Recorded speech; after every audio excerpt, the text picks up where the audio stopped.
চারপাশে লাইটস, ক্যামেরার ঝলকানি, সাধারণ মানুষের চাইতে যেন রিপোর্টার্সের সংখ্যা বেশি। আহিয়ানকে হ্যান্ডকাপ লাগিয়ে বুলেট প্রুফ জ্যাকেট পরিয়ে শেল্টারের সাথে ঢাকা এয়ারপোর্ট থেকে আর্মিদের স্পেশাল গাড়িতে তোলার চেষ্টা করা হয়েছে। কিন্তু চারপাশে ক্রুদ্ধ জনতা, কেউ পাথর ছুঁড়ে মারছে, কেউ স্যান্ডেল ছুঁড়ে মারছে, কেউ বা আবার ডিম। টিভিতে নিজের ছেলের এমন দুর্দশা দেখে টিভি বরাবর রিমোট ছুঁড়ে মারলেন আশরাফ চৌধুরী। রিমোটের আঘাতে নিমিষেই ডিসপ্লে নষ্ট হয়ে গেল বিদেশ থেকে আনা ব্র্যান্ডের টিভিটার। তার তিলে তিলে গড়া সম্মান, ভালো মানুষের মুখোশ, প্রতিপত্তি এই জানোয়ার নিমিষে নষ্ট করে দিল। স্ক্রাউন্ডেলটাকে আগেই খুন করে দিলে আজকে আর এই দিন দেখতে হতো না। মানুষের সামনে সম্মানহানি, ছেলের সম্পর্কে বিভিন্ন ধরনের প্রশ্নের জবাব, এইসব এড়াতে মিথ্যে নাটকের ভান ধরা ছাড়া আর কিচ্ছুই করার নেই।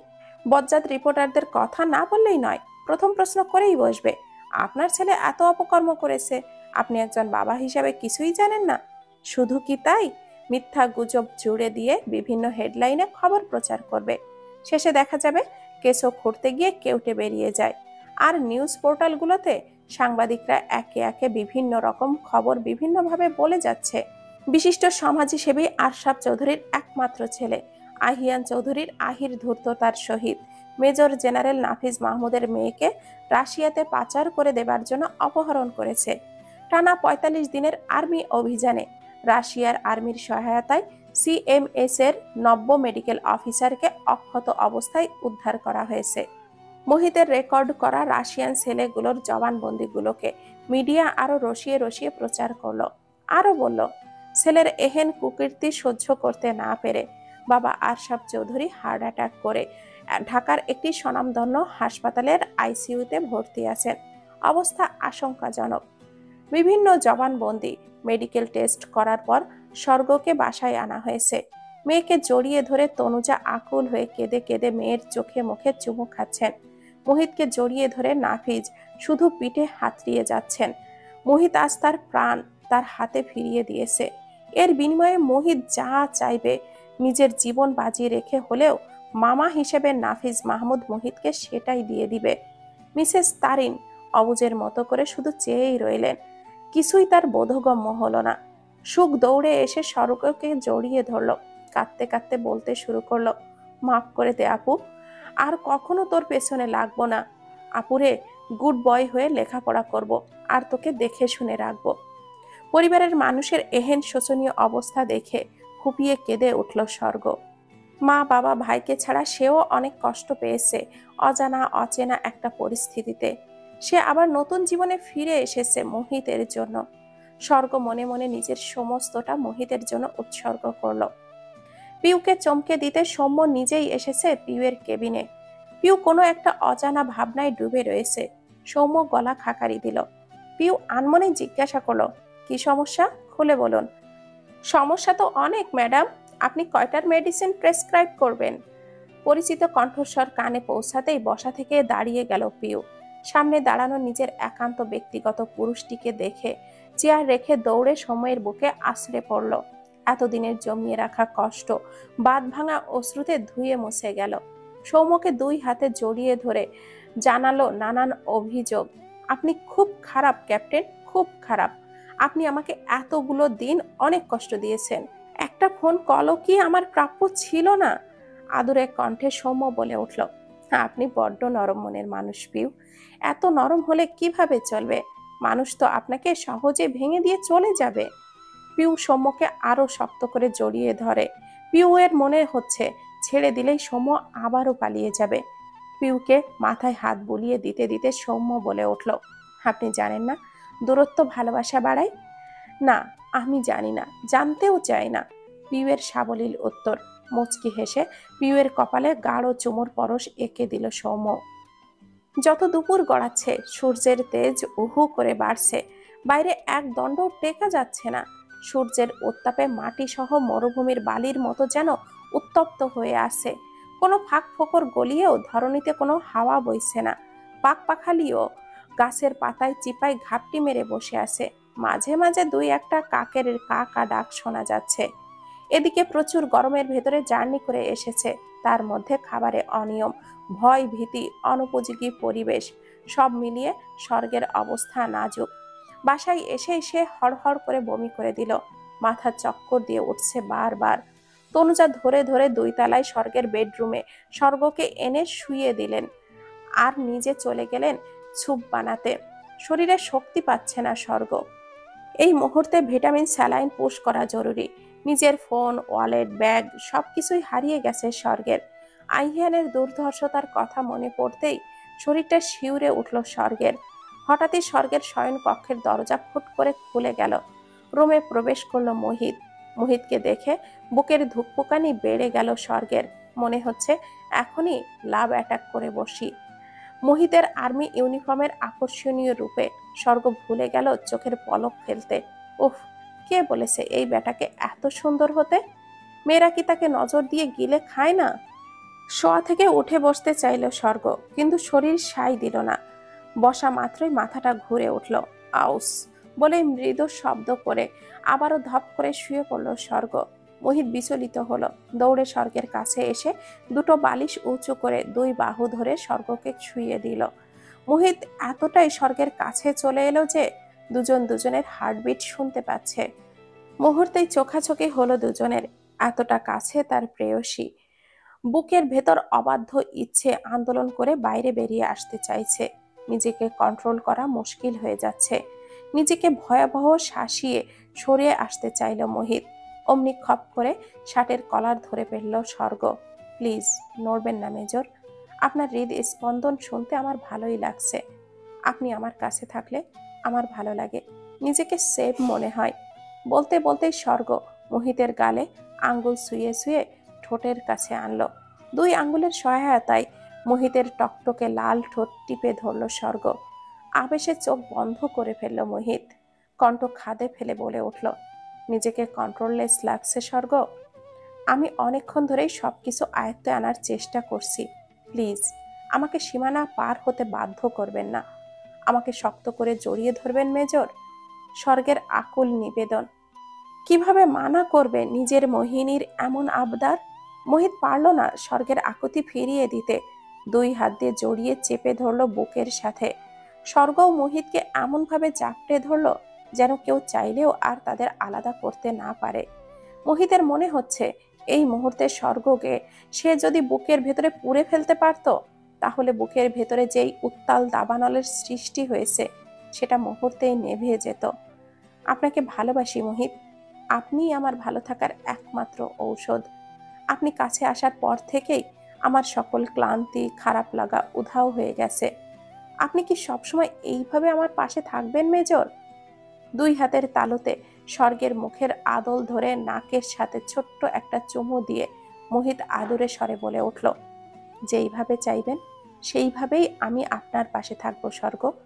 সমস্ত সাক্ষ্য প্রমাণের ভিত্তিতে আদালত আইহিয়ানকে ফাঁসির আদেশ ধার্য করলো। আশরাফ চৌধুরীর কাছে পুলিশ মারফত খবর পাঠানো হলো। সে যেন একবার হলেও তার পুত্রকে দেখতে আসেন। হাসপাতালের বেডে শুয়ে শুয়ে নাকে সুরে কেঁদে কেঁদে খবর পাঠালেন, যেই ছেলে তার দেশ ও দেশের মানুষের ক্ষতিতে পৌঁছায় সে আর যাই হোক আশরাফ চৌধুরীর ছেলে হতে পারে না। আমার এই জীবদ্দশায় জেনে বুঝে কোনো দিনও কোনো একটা পিঁপড়া পর্যন্ত মারিনি, আর আমার ছেলে কিনা বলেই কান্নায় ভেঙে পড়লেন আশরাফ চৌধুরী। যেই সব মেয়েগুলোকে আইহিয়ান পাচার করেছে এবং নির্মমভাবে হত্যা করেছে তাদের পরিবারের কাছে সংবাদ মাধ্যমে মিডিয়ার সামনে ক্ষমা চাইলেন। আদালত যাতে করে দ্রুত তার ফাঁসি দিয়ে দেয় এটা নিয়েই তিনি কঠোর মতবাদ জানালেন। যেই ছেলে বাবার আদর্শে মানুষ হতে পারেনি, যেই ছেলে অপকর্মে লিপ্ত হয়ে রাষ্ট্রীয় ক্ষতি করে বেড়াচ্ছে, সেই ছেলের বেঁচে থাকার হক নেই। আশরাফ চৌধুরীর কান্নায় সারা দেশের সাধারণ জনগণের চোখেও জল এসে গেল। এই না হলে আদর্শ বাবা? এমন বাবা ঘরে ঘরে হওয়া উচিত। সবাই আশরাফ চৌধুরীকে তালি সমেত বাহবা জানালেন। জেলে বসে বসে আইহিয়ান জীবনের হিসাব করছে। তার বয়স যখন 6 বছর, তখন সে তার মাকে তার বাবার হাতে খুন হতে নিজের চোখে দেখেছে। শুধু তাই নয়, এই বিষয়ে আইহিয়ান যদি কাউকে কিছু জানিয়ে দেয় তাহলে তাকেও মায়ের মতো করে গলা টিপে চিরজীবনের মতো করে চুপ করিয়ে দিবে বলে হুমকিও দিয়েছে। মাতৃ ভালোবাসাহীন আহিয়ান বড় হয়েছে হেল্পিং হ্যান্ডের হাতে। বাবা আশরাফ চৌধুরী প্রতিদিন নিত্য নতুন মেয়ে নিয়ে এসে বাসায় ফুর্তি করে বেড়াতো। বাবার শয়ন কক্ষে অন্য একটি মেয়ের যৌন শীতকার আহিয়ানকে প্রচুর কষ্ট দিত। প্রথম প্রথম সে দুই কান চেপে ধরে কান্না করত, মাঝে মাঝে আলমারির ভেতরে লুকিয়ে পড়তো। আশরাফ চৌধুরী প্রায়ই নেশায় বোধ হয়ে আহিয়ানকে প্যান্টের বেল্ট দিয়ে পেটাতো। বাবার হাত থেকে রক্ষা পেতে আহিয়ান তার বাবাকে প্রতিশ্রুতি দেয়, উনি যেভাবে চাইবেন আহিয়ান সেভাবেই নিজেকে প্রকাশমান করবেন। তবে আজ কেন তার বাবা তার প্রতি এতটা ঘৃণা? এটা কি ঘৃণা নাকি নিজেকে বাঁচানোর নতুন নাটক? আহিয়ানের এই 31 বছরের জীবনে সে কখনো দেখেনি আশরাফ চৌধুরীকে সামান্যতম বুকে ব্যথা অনুভব করতে। তবে এক রাতের ব্যবধানে হার্ট অ্যাটাক এসে গেল। আশরাফ চৌধুরীর সাজানো নাটক বুঝতে পেরে কষ্টে বুকটা ফেটে কান্না এলো। সে তো বলেনি টাকার বড়াই দেখিয়ে এখান থেকে তাকে মুক্ত করতে। সে শুধু চেয়েছে তার বাবা তার শেষ সময়ে এসে তাকে একবার হলেও দেখে যাক, মমতা মাখা হাতটা তার মাথায় রেখে দুটো ভালো কথা বলে সান্ত্বনা দিয়ে যাক। গড়িয়ে পড়া জলটুকু আঙ্গুলের সাহায্যে মুছে টোকা দিয়ে দূরে ছুঁড়ে ফেললো আহিয়ান। এরপর উঠে দাঁড়ালো, পাশে থাকা কারারক্ষীকে কাছে ডাকলো। কেটকেটে কণ্ঠে কারারক্ষী বলে উঠল, কি চাই? আহিয়ান বাঁকা হেসে বলল, মেজর মোহিত ওয়াসিফ। পুষ্টিকর খাবার, ইনজেকশন, ভিটামিন, স্যালাইন আর বেড রেস্টের প্রভাবে কয়েকদিনেই অনেকটা সুস্থ হয়ে উঠেছে স্বর্গ। ঘরে বসে থাকতে তার একদমই ভালো লাগছে না, বাইরে যাবার জন্য মনটা হাঁসফাঁস করছে। সুখ চলে গেছে গতকালই। নাফিজ মাহমুদ দুপুরে খেয়ে ভাত ঘুম দিয়েছেন, উঠবেন সেই সন্ধ্যায়। কোয়ার্টারের মাঠটাতে হেঁটে বেড়াতে পারলে বেশ ভালোই লাগতো। বিকেলে ছোট ছোট বাচ্চারা কেউ সাইকেল চালায়, কেউ দৌড়াদৌড়ি করে, কেউ ব্যাডমিন্টন খেলে, কেউ বা আবার বসে বসে আড্ডা দেয়।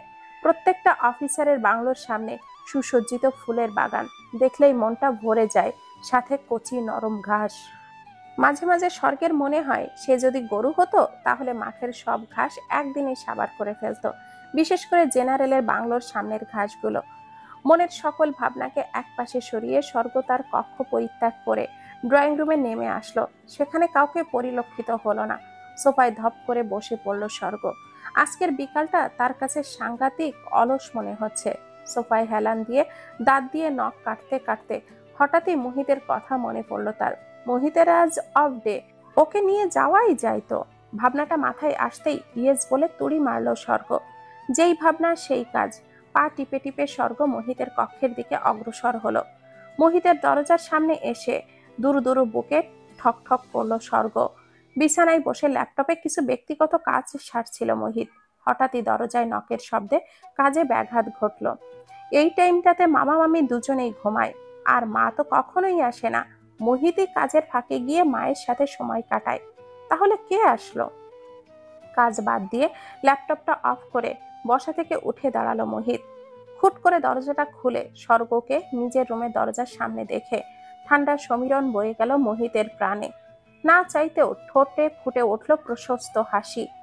স্বর্গ আজ মেরুন রঙের একটা কুর্তি পরেছে, সাথে ম্যাচিং করা প্লাজো, গলায় ঝুলানো স্কার্ফ। ঘাড় সমান বাদামি চুলগুলো দুই পাশে ছড়ানো।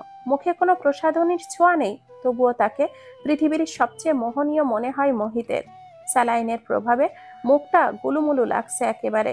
মোহিতের মনে হলো মেয়েটাকে একটা টুক করে চুমু খেয়ে ফেললে মন্দ হয় না, কিন্তু চাইলেই কি আর মেজর জেনারেলের মেয়েকে যখন তখন চুমু খাওয়া যাবে নাকি? মনকে বহুত হুমকি ধামকি দিয়ে নিজেকে স্বাভাবিক করলো মোহিত। মুখে হাসি বজায় রেখে বলে উঠল, আরে স্বর্গ, আপনি ভেতরে আসুন। মোহিতের মুখে আপনি সম্বোধন শুনে রাগের মিটার 600 ফারেনহাইট হলো সামনে দাঁড়ানো মানবীর। তৎক্ষণাৎ পেছনে ফিরে হাঁটা দিল সে। সাথে সাথে মোহিত বেয়াক্কেল বনে গেল। নিজেই নিজেকে প্রশ্ন করলো, কি হলো মেয়েটার হঠাৎ? মোহিত আবারও বলে উঠল, কি প্রবলেম হয়েছে স্বর্গ? আমাকে খুলে বলুন। ভেতরে আসবেন না? স্বর্গ মুখে কাঠিন্য বজায় রেখে বলে উঠল, না, যাব না। তখন মুড ভালো ছিল, এই জন্য এসেছিলাম। এখন মুড খারাপ হয়ে গেছে, তাই চলে যাচ্ছি। দরজায় নক করে আপনার বিশেষ সময় নষ্ট করার জন্য আন্তরিকভাবে দুঃখিত, মাফ করবেন। বলেই দুই হাত জড়ো করে চলে যেতে উদ্যত হলো। মোহিত জানে মেয়েদের মুড সুইং হয়। নিজের বোনকে দিয়েই জলযন্ত্র প্রমাণ মোহিত, তাই বলে সেকেন্ডের ব্যবধানেই। স্বর্গকে মোহিত অনেক দিন ধরেই দেখে আসছে। সেকেন্ডের মাঝেই এমন আমূল পরিবর্তন কখনোই চোখে পড়েনি। মেয়েটি যথেষ্ট ম্যাচিওর। তাহলে মোহিত কি কোনো অন্যায় করে ফেলেছে? নিজের অজান্তেই কি স্বর্গের কোমল মনে আঘাত দিয়ে ফেলেছে? ভাবনা থেকে বের হতেই মোহিত দেখতে পেল স্বর্গ তার রুমের 30 সীমানায় নেই। মোহিত মাথায় হাত দিয়ে চারপাশে উকি ঝুঁকি মেরে চিল্লিয়ে উঠল, আরে পাখি গেল কোথায়? সৌম্য মিশন থেকে ফেরার পর থেকেই পিউ আর সৌম্যের ভ্যালেন্টাইন চলছে প্রতিদিন। লাভ বার্ডের মতো সুযোগ পেলেই দুজন দুজনকে ছাড়া থাকতেই পারছে না। ডিউটি টাইম শেষ হতেই সৌম্য পিউকে নিয়ে ঘুরে বেড়ায়, নিজেদের মতো করে সময় কাটায়। দুজনের বন্ডিংও খুব ভালো। তারা দুজন দুজনের প্রতি যথেষ্ট লয়াল। তাদের সম্পর্ক এখন মধুপূর্ণ। আপনি নামক সম্বোধনকে টাটা বাই বাই জানিয়ে তুমিতে চলে এসেছে। ক্যান্টনমেন্টের ভেতরে নির্ঝর আবাসিক এক লেকের পাড় দিয়ে হাত ধরে হেঁটে বেড়াচ্ছে সৌম্য আর পিউ। হঠাৎই পিউয়ের ফোনের কর্কশ রিংটোনে তাদের প্রেমে ব্যাঘাত ঘটালো। ঝটপট ফোনটা বের করে স্বর্গের মায়ের নাম্বার দেখতেই ভুরু কুঁচকে এলো পিউয়ের। স্বর্গ তার ক্লোজ ফ্রেন্ড হলেও স্বর্গের মায়ের সাথে খুব কমই কথা হয়েছে তার। চিন্তিত হয়ে ফোনটা রিসিভ করে সালাম দিতেই ওপার পাশ থেকে স্বর্গের আওয়াজ পাওয়া গেল। পিউ কুশল বিনিময়ের জন্য প্রশ্ন করার আগেই স্বর্গ ঝনঝনিয়ে কণ্ঠে বলে উঠল, ওই হাবলু মেজরের বডিগার্ড তোকে কি বলে সম্বোধন করে রে? পিউ বুঝলো কোনো ঝামেলার নির্ঘাত হয়েছে। না হলে সৌম্য তাকে কি বলে সম্বোধন করে এইসব সে কেন জানতে চাইবে? তাই স্বর্গকে না ঘাটিয়ে সিধেভাবে বলে দিল, তুমি বলে ডাকে? তোকে আদর করে কি বলে ডাকে? উদ্বিগ্ন হয়ে জানতে চাইল স্বর্গ। মাঝে মাঝে বাবু, জান, পাখি, টুকটুকি, কখন কি বলে সেটা তার মুডের উপরে ডিপেন্ড করে। কিন্তু কেন হঠাৎ এই প্রশ্ন কেন? স্বর্গ জাহাজালো কণ্ঠে বলে উঠল, তোর ওই মেজরের বডিগার্ডকে বলবি প্রতিদিন যেন ওই রসকসহীন করলার মেজরের 1 ঘন্টা করে লাভ ক্লাস নেয়। না হলে প্রতিদিন মেজর একটা পানিশমেন্ট দিয়েছে। এবার থেকে বাবিকে দিয়েই ওর হালুয়া টাইট করব। বলেই খট করে কলটা কেটে দিল স্বর্গ। স্বর্গের এহেন রণমূর্তি দেখে ভড়কে গেল পিউ। পিউয়ের মুখের দিকে তাকিয়ে সৌম্য বলে উঠল, কি হয়েছে বাবু? ঠোঁট উল্টে পিউ বলল, স্বর্গ তোমাকে পানিশমেন্ট দিবে। সৌম্য বড় বড় চোখ করে জিজ্ঞাসা করলো, সে কি? আমি আবার কি করলাম? তুমি কিছুই করনি। তাহলে করেছে মেজর। কি করেছে মেজর? সেটা তো আমি জানতে চাই। বলেই বিজ্ঞের ন্যায় ভান ধরল পিউ। নামিরা এখন 9 মাসের অন্তঃসত্ত্বা। পেটটা অনেকটাই ফুলে উঠেছে। রাতে ঘুমাতে অসুবিধা হয় তার। সোহাগ খেয়াল করেছে রাতের বেশিরভাগ সময়ই অশ্রমে কাটায় মেয়েটা। খাবার দাবারে চরম অনীহা এসেছে। ডক্টর বলেছে এই টাইমটাতে প্রচুর সেভলি চলাফেরা করতে হবে। সোহাগ ভার্সিটি থেকে ছুটি নিয়েছে সেই জন্য। দিন যত যাচ্ছে সোহাগ তত ভয়ে সিটিয়ে যাচ্ছে। একা এই অচেনা দেশে কিভাবে সামলাবে নামিরা আর ছোট্ট বাচ্চাটাকে? সোহাগ মনে মনে ভাবলো, নামিরার মাকে যদি এখানে আনা যায় তাহলে নামিরাও ভালো থাকবে, মাও ভালো থাকবে। অনেক ভেবেচিন্তে সোহাগ মোহিতের নাম্বার ডায়াল করলো। চারিদিকে ভ্যাপসা গরমে দম ফেলতে যেন কষ্ট হচ্ছে। সূর্যের উত্তাপ যেন আগুন ধরিয়ে দিচ্ছে ধরণীতে। এসির ঠান্ডা হাওয়ায় শরীর যেন দ্রুত হিম না হয়নি, তেমন বাইরে হলে যেন আগুন ধরে যায়। একটু বৃষ্টির শীতলতা উপভোগ করতে পারলে মন্দ হতো না। মোহিত আজ অনেক ব্যস্ত। অফিসিয়ালি কাজে একদণ্ড রেস্ট নেবার ফুরসত মিলছে না তার। রোদের মধ্যে দৌড়াদৌড়ির কারণে ঘেমে নেমে একাকার অবস্থা। এর মধ্যে জেল সুপার জরুরি তলব করেছে। মোহিতের সাথে জেল সুপারের কি একটা কাজ যেন। সেটাই ভেবে চলেছে মোহিত। ভাবনার সুতো ছিল রিংটোনের শব্দে। স্ক্রিনে সোহাগের নাম্বার দেখে বুকটা কেঁপে উঠল মোহিতের। জরুরি দরকার ছাড়া সোহাগ কখনোই মোহিতকে কল করে না। ফোনটা কানে তুলে হ্যালো বলতেই সোহাগের উচ্ছ্বাসিত কণ্ঠ শোনা গেল। মোহিত কিছুটা শান্ত হয়ে কুশল বিনিময় পর্ব শেষ করলো। সোহাগ ইতস্থ করে বলে উঠল, মোহিত, নামিরার যে কোনো সময় লেবার পেইন উঠতে পারে। আমি একা এখানে সাহসে কুলাতে পারছি না। তুমি জানো নামিরার মুখ থেকে একটু আহমূলক শব্দ আমার হৃদয় কতটা ব্যথার সৃষ্টি করে। লেবার পেইনে নামিরা এই বিদেশ বিভুঁইয়ে কাতরাবে, এটা আমি সহ্য করতে পারবো না। আর তাছাড়া নামিরার একটা সাহস দেবার মানুষ প্রয়োজন। জানি একটা অন্যায় আবদার করতে যাচ্ছি, তবুও নামিরার ব্যাপারে আমাকে একটু না হয় অনেকটা স্বার্থপর হতে বলতে পারো। সোহাগ অপরাধীর ন্যায় কণ্ঠ খাদে ফেলে বলল, যদি কিছু মনে না করো মাকে একটু পাঠাবে। মা তো অনেকটা সুস্থ এখন, বলেই নীরব শ্রোতা হয়ে মোহিতের উত্তরের প্রতীক্ষায় রইল সোহাগ। স্মিত হেসে মোহিত উত্তর করলো, এত ইতস্ততার কি আছে সোহাগ ভাই, আমি মাকে বলে আপনাকে সবকিছু জানাবো, আপনি চিন্তা করবেন না। আরো বিভিন্ন কথা বলে সোহাগকে ভরসা দিয়ে লাইনটা কেটে দিল মোহিত। মোহিত চিন্তিত মনে বসে অপেক্ষা করছে ক্রিমিনাল ভিজিটিং রুমে। তার বোধগম্যই হচ্ছে না আহিয়ান কেন তার সাথে কথা বলতে চাইছে। মোহিত তো সবকিছু সাবমিট করে দিয়ে ঝামেলা চুকিয়ে ফেলেছে, তবে আজ কেন আহিয়ান তাকে জরুরি তলব করেছে। ঝনঝন শব্দে ধ্যান ভাঙল মোহিতের। হাতে হ্যান্ডকাপ, পায়ে বেড়ি দিয়ে মোহিতের সামনে বসানো হলো আহিয়ানকে। 2 দিন আগেই যে ছেলেটার চেহারায় জৌলুস পরিপূর্ণ ছিল, আজ সেটা অনেকটাই মলিন। কেমন যেন কয়েকদিনের ব্যবধানেই অনেকটা শুকিয়ে কালো হয়ে গেছে ছেলেটা। ক্লিন শেপের চকচকে গালগুলো খোঁচা খোঁচা দাড়িতে ভরে গেছে, চোখের নিচে জমেছে কালি। মোহিতের মনে হঠাৎই মায়ার উদ্রেক হলো, তবুও মুখে গাম্ভীর্য ভাব বজায় রেখে তাকে ডাকার হেতু জানাতে চাইল। আহিয়ান বিষাদপূর্ণ হাসি দিয়ে মোহিতের উদ্দেশ্যে বলল, মেজর মোহিত, আমাদের চোখের সামনে যা দেখি, যা ঘটে, আমরা তাকেই সত্যি ভেবে নেই, কিন্তু সত্যের পেছনেও সত্য থাকে, আমরা সেটাকে যাচাই করি না। মোহিতের কপালে সূক্ষ্ম ভাঁজ দৃশ্যমান হলো, গমগমে কণ্ঠে বলে উঠল, হেয়ালি না করে যা বলতে চান তাই বলুন, সময় খুবই কম আমার হাতে। তাচ্ছিল্যপূর্ণ হেসে আহিয়ান বলল, বাপ ভাইয়ের খুনিকে তা জানতে ইচ্ছে করে না মেজর মোহিত ওয়াসিফ? সকাল 7টা বেজে 15 মিনিট। সাদা টি শার্ট আর সাদা ট্রাউজারের সাথে স্পোর্টস শু পরে কোয়ার্টারের মাঠে দৌড়াচ্ছে মেজর মোহিত ওয়াসিফ। দৌড়ের গতিতে তার হাতের পায়ের রগগুলো ফুলে উঠেছে। এই ঠান্ডা আবহাওয়ার মধ্যেও তার শরীর ঘামে ভিজে একাকার, কপাল চিপ বেয়ে গড়িয়ে পড়ছে মোটা মোটা ঘাম। মোহিত থামতে ভুলে গেছে, আনমনে দৌড়ে চক্কর কেটে যাচ্ছে পুরো মাঠ। এতদিন মোহিত মরীচিকার পেছনে দৌড়ে বেরিয়েছে, এতগুলো বছর অযথা সময় নষ্ট করেছে। আহিয়ানের মুখ থেকে তার বাবা ভাইয়ের খুনির নামটা শোনার পর থেকে বুকের ভেতরে যেন পাথর চেপে বসে আছে। এতদিন ধরে সেই খুনি তার আশেপাশে ঘুরে বেরিয়েছে, অথচ সে কত দেশ বিদেশে তাকে খুঁজে চলেছে। যার কথা আহিয়ান বলেছে, তাকে সাক্ষী প্রমাণ ব্যতীত কিভাবে আটক করবে মোহিত? ফাঁসির দড়ি গলায় নিয়ে কেউ অন্তত নিজের বাবা সম্পর্কে এমন মিথ্যা বলবে না। যখন আহিয়ান মোহিতকে বলেছিল মোহিতের বাবা আর ভাইয়ের খুনি তার বাবা স্বয়ং আশরাফ চৌধুরী, যিনি কিনা ছদ্মবেশে আহমেদ খান, তখনই মোহিতের পুরো দুনিয়া দুলে উঠেছিল। মানুষটি চমৎকার অমায়িক, মানুষ সমাজ দেশ নিয়েই যেন তার সকল চিন্তা। মোহিত নিজেও বিভিন্ন কাজে তার সান্নিধ্যে এসেছে, কখনো মোহিতের মনেই হয়নি লোকটি এমন একজন নরঘাতক। আহিয়ান যখন তার বাবার অপকর্মের কথাগুলো মোহিতকে বলেছিল, তখন মোহিত তার চোখে চিকচিক করা মুক্তের ন্যায় জল দেখতে পেয়েছিল।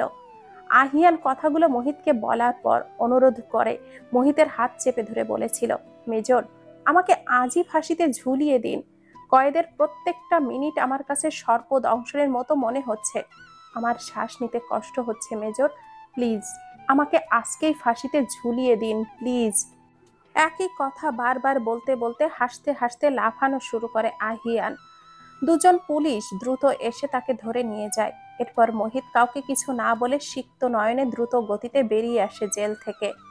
আশরাফ চৌধুরীর সম্পর্কে তথ্য জোগাড় করার পথ এতটাও সুগম হবে না। আশরাফ চৌধুরীর দিকে আঙ্গুল তোলার আগে মোহিতেরই সমাজের মানুষ তার দিকে আঙ্গুল তুলে থাকবে। কিভাবে হবে বাবা ভাইয়ের খুনির বিচার?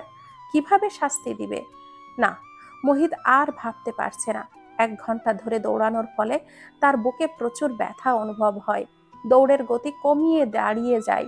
মাঠের নরম ঘাসে শরীরটা এলিয়ে দিয়ে চিত হয়ে শুয়ে পড়ে। এই পৃথিবী, এই সময়, এই জীবন, সবকিছুই তার কাছে বিষাক্ত লাগছে। হাতে থাকা স্মার্ট ওয়াচের স্ক্রিন টাচ করে সময়টা দেখে নিল মোহিত। আজ আর অন্য কোনো এক্সারসাইজ করার প্রয়োজন নেই। অলরেডি সে 880 ক্যালোরি লস করেছে শুধু দৌড়ে। একটু আগে যেই আকাশ কালো মেঘে ছেয়ে গিয়েছিল, তা এখন সূর্যের তেজে পরিপূর্ণ। কথাই আছে, যত গর্জে তত বর্ষে না। আসলেই তাই। নিজের বরাদ্দকৃত রুমে এসে টাওয়েল নিয়ে মোহিত ওয়াশরুমে চলে গেল। লম্বা একটা শাওয়ার নেবার পর বেরিয়ে এলো মোহিত। এখন বেশ ভালো লাগছে। ব্রেকফাস্ট করার জন্য ডাইনিং টেবিলে গিয়ে সবাইকে গুড মর্নিং জানালো। টেবিলে সবাইকে দেখেও স্বর্গকে না দেখে মনে চিন্তার উদ্রেক হলো, তবুও কিছু প্রকাশ করলো না। মোহিত প্লেটে একটি পরোটা আর ভাজি নিল। পরোটা ছিঁড়ে মুখে পুড়তে পুড়তে মিসেস তারিনকে উদ্দেশ্য করে বলে উঠল, মা, সোহাগ ভাই ফোন করেছিল। নামিরার যখন তখন লেবার পেইন উঠতে পারে। ভাইয়া একা একা ভয় পাচ্ছে। তোমাকে নামিরার পাশে থাকতে বলেছে। তুমি কি যাবে? মিসেস তারিন কিছুক্ষণ মৌন রইলেন। এর মধ্যেই নাফিজ মাহমুদ বলে উঠলেন, আপা, যাও না। মেয়েটা একা একা আছে। তোমার শরীরটাও এখন অনেকটাই ভালো। ঘুরে এসো না, ভালো লাগবে। তনুজা চুপচাপ সবার কথা শুনে বলে উঠল, আহা, এভাবে কেন বলছো তোমরা? আপার সিদ্ধান্ত আপাকে নিতে দাও না। মিসেস তারিন লম্বা একটা দীর্ঘ নিঃশ্বাস নিলেন। মোহিতকে উদ্দেশ্য করে বলে উঠলেন, এখানে আসি মনে হচ্ছে তোমার বাবার কাছাকাছি আছি। তার গন্ধ আমার নাকে লাগে। মনে হয় সে আমার সাথে আছে। নামিরা আমার মেয়ে, তার প্রতি আমার কর্তব্য অবশ্যই পালনীয়। আমি অবশ্যই যাব। তবে মোহিত, তোমার কাছে আমার একটা অনুরোধ থাকবে। তোমার সকল সমস্যার সমাধান করে ঘরে একটা বউ আনো। সোহাগ নামিরাকে দেশে আনার ব্যবস্থা করো। তোমার বাবা কেন তাদের দূরে সরিয়ে রেখেছিল তা আমার কাছে সেদিনই স্পষ্ট মানছিল। তবুও সব জেনে বুঝে আমি চুপ ছিলাম, কারণ কোনো দিন তোমার বাবার কথার উপরে আমার গলার আওয়াজে তুলিনি আমি। কখনো আমি তাকে প্রশ্নবিদ্ধ করিনি, যার উত্তর দিতে গিয়ে তিনি মাথা অবনত করবেন। মানুষটা নেই, তার স্মৃতি নিয়ে আমি কোনো রকমে বেঁচে আছি। আমি তোমাদেরকে একসাথে সুখে দেখে হাসি মুখে মরতে চাই। যে কটা দিন বাঁচবো, তুমি, নামিরা, তোমার বউ সোহাগকে নিয়ে বাঁচতে চাই। মাম্মা তো বেশি কিছু আবদার করেনি রে বাবা। মিসেস তারিন আবারও বলে উঠলেন, আমি যেতে চাই আমার মেয়ের কাছে, কিন্তু ফেরার সময় আমাকে একা ফিরিয়ে এনো না। আমি ওদেরকে সাথে নিয়ে ফিরতে চাই। বলেই মোহিতের দিকে অসহায়ের মতো করে তাকিয়ে রইলেন মিসেস তারিন। সবার চোখের কোণে জল জমা হলো। কারোরই পেট ভরে খাওয়া হলো না। মোহিত মিসেস তারিনের হাতের ওপরে হাত রেখে আশ্বস্ত করলো। স্বর্গ ঘরের দরজাটা আটকে বসে আছে। আজ কয়েকদিন ধরেই সে মোহিতের সাথে কথা বলে না। মোহিত অনেকবার সুযোগ পেতেই কথা বলার চেষ্টা করেছে, কিন্তু স্বর্গ পাত্তা দেয়নি। কেন দেবে? প্রেমিকা হিসাবে সে কি বেশি কিছু আবদার করেছে? একটু আদর করে কথা বললে কি এমন ক্ষতি হয়? একটু বেশি ভালোবাসলে কি খুব লস হয়ে যায়? স্বর্গ যথেষ্ট ম্যাচিউর একটা মেয়ে। সে জানে তার মতো মেডিকেল অফিসারের এইসব মানায় না। তবুও ভালোবাসার ব্যাপারে সে ইম্যাচিউর হয়েই থাকতে চায়। মোহিতকে এইসব ব্যাপারে এক বিন্দুও সে ছাড় দেবে না। মোহিত তাকে আদর কেন করবে না? নানি দাদির মতো সারাক্ষণ আপনি আপনি করে বেড়ায়। বেটা একটা খাটাস। না, আর ভাতও খাবে না, কথাও বলবে না। এরই মাঝে তনুজা এসে দরজায় নক করে স্বর্গ বলে ডেকে উঠল। অনেকক্ষণ ডাকার পর দরজা খুলল স্বর্গ। ঝাঁঝালো কণ্ঠে তনুজার উদ্দেশ্যে বলে উঠল, কি চাই? ব্রেকফাস্ট করবি না? না, করব না, খিদে নেই, চলে যাও। বলেই তনুজাকে ধাক্কা দিয়ে তাড়িয়ে আবারও দরজাটা বন্ধ করে বিছানায় উপুড় হয়ে শুয়ে পড়ল। ক্যাপ্টেন সৌম্য চোরের মতো করে দাঁড়িয়ে আছে মোহিতের সামনে। কিভাবে কথাটা শুরু করবে সেটাই গুছিয়ে উঠতে পারছে না। একজন মেজরের ব্যক্তিগত বিষয়ে একজন ক্যাপ্টেন হয়ে কিভাবে কথা বলবে সেটাই ভেবে কুলকিনারা পাচ্ছে না সৌম্য। তবুও বলতে হচ্ছে। একদিকে প্রেমিকার চাপ, অন্যদিকে ডাক্তার সাহেবা। সৌম্য কাচুমাচু দেখে মোহিত কপাল কুঁচকে ভরাট কণ্ঠে জিজ্ঞাসা করে উঠল, কি ব্যাপার ক্যাপ্টেন? এমন চোরের মতো ভান ধরে আছো কেন? 5 মিনিটের মধ্যে ঘটনা খুলে না বললে বিদায় হও। কাজ আছে আমার। বলেই ঘসঘস করে কলম দিয়ে লিখতে শুরু করলো মোহিত। জিভ দিয়ে শুষ্ক ঠোঁট জোড়া ভিজিয়ে নিল সৌম্য। এরপর মিনমিন করে বলে উঠল, স্যার, বিষয়টা খুব সেন্সিটিভ। বললেও শাস্তি পাবো, আবার না বললেও শাস্তি পাবো। অনেকটা শাখের করাতের মতো। মোহিত এবার সোজা হয়ে বসে বলে উঠল, নাটকবাজি করা ছাড়া আর কিছুই জানো না ক্যাপ্টেন, তাই না? জি স্যার, জানি। সেটাই এখন বলবো। বলেই সৌম্য মোহিতের সামনের চেয়ারটা টেনে নিয়ে বসে পড়ল। টেবিলের ওপর থেকে পানির বোতল নিয়ে ঢকঢক করে খেয়ে গলাটা ভিজিয়ে নিল। স্যার, আমার হালুয়া টাইট করার চিন্তা বাদ দেন। আপনার চিন্তা করেন। আপনার তো সামনে ভীষণ বিপদ। মেজর জেনারেলের মেয়ে, মানে ডাক্তার রানী। বলেই মোহিতের চোখের পানে চাইল সৌম্য। মোহিতের প্রশ্নবিদ্ধ চাহনি দেখে সৌম্য বুঝে নিল মেজর পুরো পুরো ঘটনাটাই শুনতে চাচ্ছে। সৌম্য এবার নিজেকে মেলে ধরে আয়েশ করে বলতে শুরু করলো, স্যার, মেয়েটা বোধহয় আপনাকে ভালোবাসে। সে একটু কেয়ার চাচ্ছে আপনার থেকে। বিষয়টা ঠিক কেয়ার না। কিভাবে যে বলি। অন্য পাশে মুখ ফিরিয়ে মিনমিন করে বলে ফেলল, আদর বলতে পারেন। কথাটা শোনা মাত্রই খুব খুব করে কেসে উঠল মোহিত। সৌম্য পানি এগিয়ে দিয়ে বলল, লজ্জার কিছু নেই স্যার, পানিটা খেয়ে নিন।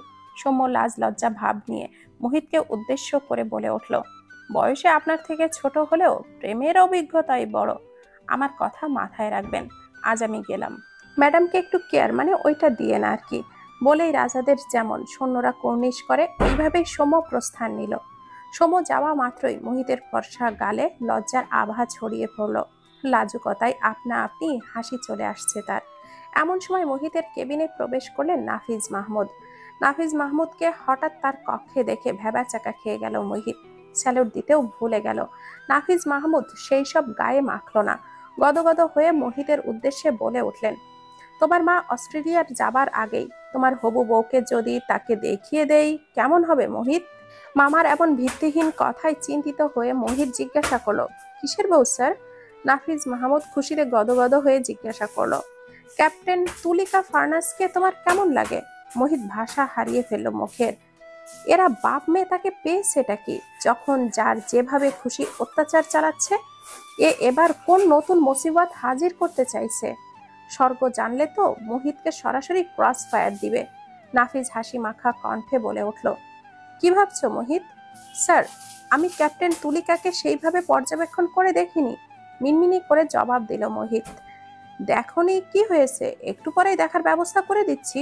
বলেই ফোন টিপে হ্যালো বলে মোহিতের কেবিন থেকে বেরিয়ে গেলেন। মোহিত অসহায়ের মতো করে বসে রইল। তার মাথায় কিছুই ঢুকছে না। পিউকে নিয়ে একটা কফি শপে যাবার জন্য তৈরি হচ্ছে স্বর্গ। কফি শপটা নতুন খুলেছে, ফেসবুকে বেশ হাইপ হয়েছে। এখানে ছবি তোলার কর্নার রয়েছে, আর তাদের রুফটপটা নাকি অনেক সুন্দর। স্বর্গ আর পিউ ঠিক করেছে আজ তারা শাড়ি পরবে আর সুন্দর সুন্দর ছবি তুলবে। পিউ পরবে গোল্ডেন কালারের জর্জেট শাড়ি আর স্বর্গ পরবে ব্ল্যাক। আয়নার সামনে বসে আছে স্বর্গ, শাড়ি পরছে সে, ম্যাচিং অর্নামেন্টস পরেছে তার সাথে। বাদামি চুলগুলো কাঁধের দুই পাশে ছেড়ে দিল, এক পাশে সিথি করে। ঠোঁটে লাগালো টকটকে লাল লিপস্টিক, চোখে ভালোভাবে মাস্কারা লাগিয়ে নিল। মুখে ব্লাশনের টাচ আপ করলে দিলেই সাজ কমপ্লিট। হাতে চুড়ি পরতে পরতে পিউকে কল দিল স্বর্গ। পিউ উত্তর দিল, রাস্তায় গাড়ি নিয়ে অপেক্ষা করছে। তনুজার কাছে বলে বেরিয়ে গেল স্বর্গ। কাঙ্ক্ষিত রেস্টুরেন্টের 2 তলায় এসে উপস্থিত হলো পিউ আর স্বর্গ। খাবার অর্ডার করে বসে গল্প করছে তারা দুজন। হঠাৎই স্বর্গের চোখ যায় কর্নারে থাকা টেবিলে। সেখানে দেখতে পায় মোহিত একটি মেয়ের সাথে হেসে হেসে কথা বলছে। আর মেয়েটি ঠাট্টার ছলে বারবার মোহিতের গায়ে হালকা করে ছুঁয়ে দিচ্ছে। এইসব দৃশ্য দেখে স্থির থাকতে পারল না স্বর্গ। মাথা ঘুরে উঠল তার। চোখের কোণে জমে থাকা জল একসময় তা বর্ষণের রূপ নিল। দম বন্ধ হয়ে হাঁসফাঁস লাগছে। এখানে থাকলে মরে যাবে সে। মোহিতের পাশে অন্য মেয়েকে দেখে কষ্টে বুকের ছাতি ফেটে যাচ্ছে তার। চেয়ার ছেড়ে উঠে বাইরে বের হতে চাইল, শরীর সায় দিল না। লুটিয়ে পড়ল রেস্টুরেন্টের মেঝেতে। চিন্তিত মুখে স্বর্গের বেডের চারপাশে কেউ বসে আছে, কেউ বা দাঁড়িয়ে আছে। হঠাৎ অজ্ঞান হবার কারণ কেউ খুঁজে পাচ্ছে না। নাফিজ মাহমুদ হাত মুঠি করে ঠোঁট ছুঁয়ে বসে আছে, ভাবছেন। মেয়ে সেজে গুজে খুশি মনে রেস্টুরেন্টে গেল, সেখানে কি এমন দেখলো যে মেয়ে জ্ঞান হারালো? তিনি তো মেয়ের সুরক্ষার জন্য বাইরে 2টো সোলজারকেও রেখেছিলেন। পিউ মেয়েটাও মুখ খুলছে না। জ্ঞান হারানোর পেছনের ঘটনাটা কি? মোহিত থেকে থেকে ঘেমে উঠছে শুধু, মুখ দিয়ে কিছুই প্রকাশ করতে পারছে না। ভেতরের নানান ধরনের ভয়ঙ্কর চিন্তা, বমি বমি ভাব হচ্ছে তার। আর কেউ না জানলেও মোহিত তো জানে স্বর্গ কেন জ্ঞান হারিয়েছে। তনুজা মেয়েটাকে হাতে পায়ে তেল মালিশ করেই যাচ্ছেন। মিসেস তারিন স্বর্গের মাথায় হাত বুলিয়ে দিচ্ছেন আর দোয়া দুরুদ পড়ছেন। নিমিষেই খুট করে খুলে গেল দরজা। একজন নার্সকে সাথে নিয়ে মেডিসিন সমেত হন্তদন্ত হয়ে রুমে প্রবেশ করলো পিউ। স্টেথোস্কোপ কানে দিয়ে কিছুক্ষণ নিরীক্ষণ চালালো। এরপর প্রেসার মাপতে মাপতে বলল, আঙ্কেল, ভয়ের কিছুই নেই। অতিরিক্ত টেনশন থেকে প্রেসার ফল করেছে, প্যানিক অ্যাটাক এসেছে। এমনিতেই ও এখনো দুর্বল, এই জন্য সামান্য টেনসড হতেই আর নিউরন কাজ করেনি, এক্ষুনি জ্ঞান ফিরবে। বলেই হাতে থাকা একটি নল স্বর্গের নাক বরাবর ঢুকিয়ে দিল। দক্ষ হাতের কৌশলে নিমিষে জ্ঞান ফিরল স্বর্গের। জ্ঞান ফিরতেই পিউকে উদ্দেশ্য করে ফ্যাঁসফেঁসে কণ্ঠে বলে উঠল স্বর্গ, গুঁতোটা আসতে দিলে কি খুব বেশি ক্ষতি হতো তোর? দেখ, চোখ দিয়ে পানি এসে গেছে একেবারে।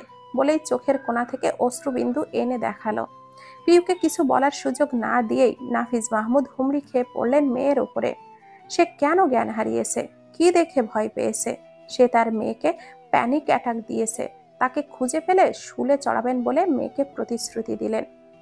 দাঁত দিয়ে নখ কামড়াতে কামড়াতে মনে মনে মোহিত বলল, নিজেকে আগে শুলে ছড়াতে হবে। তনুজা কিছু বলতে নিবে তার আগেই দুর্বল কণ্ঠে স্বর্গ বলে ওঠে, অনেক রাত হয়েছে, সবাই ঘুমাতে যাও, আমার খুব ঘুম পাচ্ছে। প্রিয় সকলকে উদ্দেশ্য করে বলল, আপনারা ওকে একটু স্পেস দিন প্লিজ। রাতে ফ্রেশ ঘুম হলে সকালেই সুস্থ হয়ে যাবে। বলেই কিছু মেডিসিন লিস্ট দিয়ে গেল তনুজার হাতে। আন্টি, টাইমলি মেডিসিনগুলো ওকে দিয়ে দিবেন। পিউ তনুজার উদ্দেশ্যে আরো বলল, আন্টি, স্বর্গ এখনো একটু দুর্বল আছে, আপনারা খেয়াল রাখবেন, কোনো বিষয় নিয়ে ডিপ্রেসড বা মারাত্মক লেভেলের টেনশনে যাতে না করে। কয়েকদিন আগে কত বড় একটা মেজারেবল লাইফ থেকে ব্যাক করেছে, এ কথা আমরা সকলেই জানি। আমি চলে যাচ্ছি আঙ্কেল, চিন্তা না করে আপনারাও শুয়ে পড়ুন। বলেই নার্সকে নিয়ে বেরিয়ে এলো পিউ। মেয়েকে ঠিকঠাকভাবে শুইয়ে দিয়ে এসির পাওয়ারটা 20 করে একটি কাঁথা স্বর্গের গায়ে জড়িয়ে মিসেস তারিনকে নিয়ে বেরিয়ে গেলেন তনুজা মাহমুদ। নাফিজ মাহমুদ মুহিতকে ইশারায় নিয়ে বেরিয়ে গেলেন। ঘড়ির ঘন্টা, মিনিট, সেকেন্ডের কাঁটা দুইয়ের ঘরে পৌঁছানো মাত্রই ঢং ঢং করে বেজে উঠল। চারপাশ নিস্তব্ধ, শুনশান। গুড়গুড় করে মেঘ ডাকছে আর টুপটাপ শব্দে বৃষ্টি হচ্ছে। জানালার পর্দা ভেদ করে বৃষ্টির ছিটা ঘরে এসে পড়েছে। প্রত্যেকে হয়তো বেঘরে ঘুমাচ্ছে, কিন্তু মোহিতের চোখে কোনো ঘুম নেই। মোহিত হুটে দাঁড়িয়ে জানালা বন্ধ করে দিল। স্বর্গের জন্য মোহিতের কষ্টে বুকটা ফেটে যাচ্ছে। স্বর্গ যদি মোহিতকে নারী সংগঠিত কারণে ভুল বোঝে, মোহিত কখনোই নিজেকে ক্ষমা করতে পারবে না। মোহিতের মনে স্বর্গ ব্যতীত অন্য কোনো যেওন, কোনো ফিলিংস তো দূরের কথা, কোনো মেয়ের ভাবনাই নেই। মোহিত জানে মোহিতের কাছে স্বর্গ ঠিক কতখানি। আহিয়ান যখন স্বর্গকে অপহরণ করেছিল, মোহিতের মনে হয়েছে আহিয়ান তার জানটাই নিয়ে পালিয়ে গেছে। প্রতিটা সেকেন্ড মোহিতের শ্বাসরুদ্ধকর অবস্থায় কেটেছে। চাপা স্বভাবের জন্য মোহিত স্বর্গকে তার অব্যক্ত অনুভূতিগুলো কখনোই বলতে পারেনি, অথচ স্বর্গ তার সকল অনুভূতি কি সুন্দর সাবলীলভাবে মোহিতকে জানিয়েছিল। রাশিয়ান পোর্টের কথা মনে পড়তেই একটা লম্বা দীর্ঘশ্বাস ফেলল মোহিত। মোহিত নাফিজ মাহমুদের কাছে পাত্রী দেখতে যাবে না বলে 2-3 বার মানা করার পরও নাফিজ মাহমুদ আর লেফটেন্যান্ট জেনারেল মোহিত মাহাতিম কিবরিয়া জোর করে তাকে পাঠিয়েছে। শুধু তাই নয়, রেস্টুরেন্টের টেবিল পর্যন্ত তার মামাই রিজার্ভ করে ক্যাপ্টেন তুলিকা ফার্নাসকে ইনভাইট করেছে। এখন মোহিত যদি না যায় মেয়েটার সামনে, তার মামা ছোট হয়ে যাবে। মোহিত সিদ্ধান্ত নেয় যে দেখা করে মেয়েটাকে বুঝিয়ে বলে সব কিছু হ্যান্ডেল করবে, কিন্তু মেয়েটার গায়ে পড়ার স্বভাবের জন্য সব ভেস্তে গেল একেবারে। মোহিত বারবার সাইড কেটে থাকার চেষ্টা করেছে, কিন্তু বজ্জাত মেয়েটার মুখের হাসি যেন শেষই হচ্ছে না, অযথায় গায়ে হাত দেওয়ার বাহানা করছিল। মোহিত অবশ্য মনে মনে ভেবে রেখেছিল, একজন ক্যাপ্টেন হয়ে মেজরের সাথে এমন অভদ্রতামি করার জন্য কৌশলে পানিশমেন্ট দিবে এই মেয়েটাকে। মোহিত যদি জানতো স্বর্গ এতটা কষ্ট পাবে, তাহলে মোহিত মামার কথা কখনোই মানত না। দরকার হলে বেয়াদবি করে হলেও তেড়ামো করত। বাইরে বৃষ্টির দাপট বেড়েই চলেছে, সাথে মোহিতের মনের সাথে যুদ্ধ।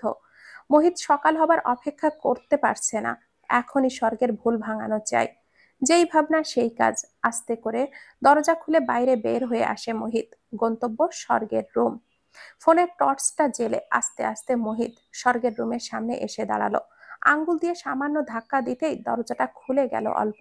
মোহিত পা টিপে টিপে স্বর্গের কক্ষে প্রবেশ করলো। মনে দ্বিধা দ্বন্দ্ব নিয়েই স্বর্গের বেডের কাছে এসে দাঁড়ালো।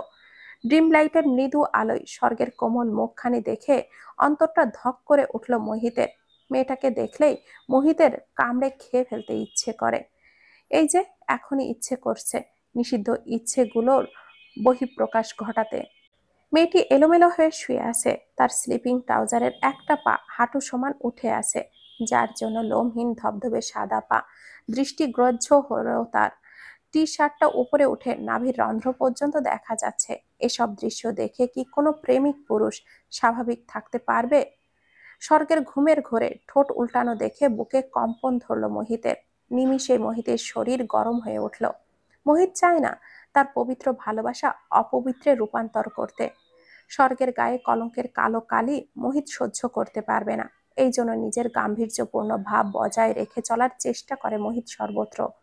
মোহিত চাই তার দিক থেকে যেন স্বর্গের কোনো ক্ষতি না হয়। কিন্তু মোহিতের এমন কাঠিন্য ভাব যে এই স্বর্গ কোমলমতি মেয়ের হৃদয়ে এতটা কষ্টের কারণ হবে, এটা মোহিত স্বপ্নেও ভাবেনি। জানলে চুমুতে চুমুতে ভরিয়ে দিত স্বর্গের পুরো কায়া। সকল ভাবনাকে দূরে ঠেলে দ্বিধা ভুলে স্বর্গকে ফিসফিসিয়ে ডেকে উঠল মোহিত। স্বর্গ, এই স্বর্গ। যখন স্বর্গ রেসপন্স করলো না তখন মোহিত গায়ে হাত দিল। হাত দিতেই চমকে উঠল মোহিত। আরে, জ্বরে তো সারা শরীর পুড়ে যাচ্ছে। সাথে সাথেই মোহিত বিচলিত হয়ে গেল। এত রাতে মামা মামিকে ডাকবে নাকি ডাকবে না, সেই চিন্তায় অস্থির হয়ে গেল। ডাকার পর তারা যদি প্রশ্ন করে, এত রাতে আমার অসুস্থ মেয়ের রুমে তুমি কি করছো, তখন কি জবাব দেবে মোহিত? ভাবতে ভাবতেই মোহিত নিজের রুম থেকে ছোট টাওয়ালটা নিয়ে এলো। ছোট্ট একটি বলে করে পানি নিয়ে এলো। এরপর সেইগুলোকে বেড সাইড টেবিলে রেখে স্বর্গের পাশে বসলো। টাওয়েল পানিতে চুবিয়ে নিংড়িয়ে স্বর্গের মাথায় জলপট্টি দিয়ে দিল মোহিত। জ্বরের ঘোরে স্বর্গ বলে উঠছে, আপনি খুব খারাপ মেজর, খুব খারাপ। আপনি আমাকে একটু আদর করেন না, সবসময় অহংকারী ভাব ধরে রাখেন, অথচ বাইরের মানুষের সাথে হেসে হেসে কথা বলেন।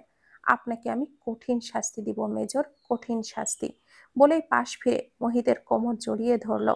স্বর্গের এহেন স্পর্শে ভেতরে তোলপাড় শুরু হলো মোহিতের। জলপট্টি দিতেও হাতটা কাঁপছে তার। কোনো বিপদ মুখে এসে পড়ল এই রাতের বেলা সে। হঠাৎই বাইরে জোরে বজ্রপাত হলো। স্বর্গ চমকে উঠে মোহিতের কোমর আরো বেশি শক্ত করে জড়িয়ে ধরলো। হঠাৎই মোহিতের খেয়াল হলো এসি চলছে, সাথে বাইরের ওয়েদার ঠান্ডা, কিন্তু স্বর্গের গায়ে কাঁথা নেই। শীতে স্বর্গের শরীর কাটা দিয়ে উঠল। স্বর্গ মোহিতের কোমরটা জড়িয়ে বিড়াল ছানার মতো করে গুটিয়ে রইল। কোনো মতে স্বর্গকে ছাড়িয়ে মোহিত ভালোভাবে বালিশে শুইয়ে দিল। পিঠের নিচ থেকে কাঁথাটা টান দিতেই স্বর্গর ঘুমটা ভেঙে গেল। নিজের আশেপাশে পুরুষালী অতি পরিচিত গন্ধ পেতেই চোখে জল জমল। এই কঠিন হৃদয়ের পুরুষ তাকে আজ অনেক কষ্ট দিয়েছে, কোনোভাবেই তাকে ক্ষমা করবে না স্বর্গ। মোহিত বুঝতে পারল স্বর্গ জেগে গেছে, তাই স্বর্গ যাতে তাকে ভুল না বোঝে তাই জন্য কোমল কণ্ঠে বলে উঠল, আপনাকে সরি বলতে এসেছিলাম স্বর্গ। এসে দেখি আপনার সাংঘাতিক জ্বর এসেছে, তাই জলপট্টি দিয়ে দিচ্ছিলাম। প্লিজ আমাকে ভুল বুঝবেন না। মোহিতের মুখে আপনি সম্বোধন শুনে আর নিজেকে এমন রিজার্ভ রেখে কথা বলার জন্য স্বর্গের প্রচুর কান্না পেল। ইদানিং তার হুটহাট কান্না পায়। একজন 26 বছরের মেয়ে এমন নির্বীর মতো করে আচরণ শোভা পায় না। কিন্তু মোহিতের কথা মনে পড়লেই স্বর্গের এমন অবস্থা হয়। মোহিতের ভালোবাসা পাবার আকুলতা তাকে 16 বছরে এনে নামিয়েছে। বহু কষ্টে গলার স্বর স্বাভাবিক রেখে স্বর্গ মোহিতকে উদ্দেশ্য করে বলল, আপনি চলে যান এখান থেকে মেজর মোহিত, আর আমার সেবা করার জন্য ধন্যবাদ। বলেই পাশ ফিরে নাকে মুখে কাঁথা টেনে ঘাপটি মেরে রইল স্বর্গ। মোহিত অপরাধীর ন্যায় চুপ করেই দাঁড়িয়ে রইল। স্বর্গের ভুল না ভাঙিয়ে সে এখান থেকে এক কদমও নড়বে না। হঠাৎই ফুপিয়ে কান্নার আওয়াজ পেল মোহিত। মেয়েটির কান্নার আওয়াজে হৃদয় ছেদন হলো মোহিতের। কান্নাযুক্ত প্রতিটি নিঃশ্বাস মোহিতের হৃদয়ে চিনচিনে ব্যথার সৃষ্টি করলো। হাতের টাওয়ালটাকে ছুঁড়ে ফেলে একটানে সরিয়ে ফেললো স্বর্গের গায়ের কাঁথা। হ্যাঁচকা টানে স্বর্গকে তার দিকে ঘুরিয়ে শক্ত করে জড়িয়ে ধরলো। ফুপানোর ফলে স্বর্গের ঠোঁট বারবার কেঁপে কেঁপে উঠছে। মোহিতের নিজেকে বেসামাল মনে হলো। নিজেকে কন্ট্রোল করার দায় হলো। মোহিতকে বেসামাল করার সকল দায় স্বর্গের উপরে চাপিয়ে দিয়ে অবাধ্য জিনিসের অনুমতি চাইল মোহিত। আমি কি তোমার ঠোঁটের দখল নিতে পারি জান? মোহিতের এমন আদুরে মাদকতা মাখানো স্বরে মোহিত থেকে প্রাপ্ত সকল কষ্ট ভুলে গেল স্বর্গ। অশ্রুসিক্ত বড় বড় পাপড়ি যুগল যুক্ত নয়নে মোহিতের চোখের পানে দৃষ্টি দিল। মোহিতের সিন্দুর নীল জলের মতো স্বচ্ছ চোখে মাতাল হলো স্বর্গ। বশীভূত মন্ত্রের ন্যায় সাই জানিয়ে নিজেই খামছে ধরল মোহিতের টি শার্টের কলার। মোহিতের ফোলা ফোলা লালচে ঠোঁট ছুঁয়ে দিল নিজের ঠোঁট। মোহিতকে আর পাইকে পাগলের মতো চুম্বন করতে থাকলো তার প্রেয়সীকে। এক পর্যায়ে মোহিত কন্ট্রোললেস হয়ে গেল। সবকিছু ভুলে নিজের বোধ শক্তি হারিয়ে মোহিত স্বর্গের কমলা কমলের ন্যায় ঠোঁটে কামড় বসিয়ে দিল। ব্যথায় স্বর্গ মুহিতের পিঠ খামচে ধরল। হারিয়ে যেতে চাইল অন্য জগতে। এরপর স্বর্গ এক অন্যায় আবদার করে বসল মুহিতের কাছে। নেশাতুর কণ্ঠে ভাঙা ভাঙা শব্দে বলে উঠল, প্লিজ কিল মি জান। বলে নেশাযুক্ত চাহনি নিক্ষেপ করলো মুহিতের পানে। হাতের বিচরণ অবাধ্য হবার আগেই হুঁশে ফিরল মুহিত। জোরে জোরে স্বর্গকে ছাড়িয়ে এক দৌড়ে নিজের রুমে ফিরে আসলো। আবেগে পড়ে এমন ভুল কিভাবে করতে যাচ্ছিল সে? পাগল পাগল পাগল লাগছে সবকিছু। নিজেকে ঠান্ডা করতে শাওয়ার নিতে চলে গেল মোহিত। যেই আগুন শরীর মনকে জ্বলছে, তা কি ঠান্ডা হবে পানিতে? ঢাকার নামিদামি একটি হসপিটালের স্পেশাল কেবিনের পেছনে হাত দিয়ে সামনে পায়চারি করছেন আশরাফ চৌধুরী। ভেবেছিলেন ছেলের ফাঁসি হয়ে গেলে ভং ছেড়ে 2 দিন কাদাকাটির নাটক করে ভালো হয়ে যাবেন, কিন্তু খবর এসেছে ছেলে উন্মাদ হয়ে গেছে। সুস্থ না হওয়া পর্যন্ত ফাঁসি কার্যকর হবে না। রাগে ক্ষোভে চক্ষু রক্তবর্ণ ধারণ করলো ভদ্রলোকের। যাদের জন্য তার এই অবস্থা হয়েছে, তাকে তো একবার চরম শিক্ষা পেতেই হবে। টেবিলের ওপর থেকে ফোন নিয়ে দ্রুত গতিতে কল লাগালো লেফটেন্যান্ট জেনারেল নাসের হায়দারকে। ওপাশ পাশ থেকে হ্যালো বলতেই গর্জে উঠলেন আশরাফ চৌধুরী। রাগে অগ্নিশর্মা হয়ে নাসের হায়দারের উদ্দেশ্যে চিল্লিয়ে বলেন, টাকা দিয়ে তোমাকে চাকর বানানো হয়েছে এই সমস্ত করার জন্য? এমন বিশ্রী ভাষা শুনে নাসের হায়দারের রাগে পায়ের রক্ত যেন মাথায় উঠে গেল। তবুও স্বর নত রেখে হেতু জিজ্ঞাসা করলো, ওই মেজরের সকল আপডেট আজ সন্ধ্যার মধ্যে চাই।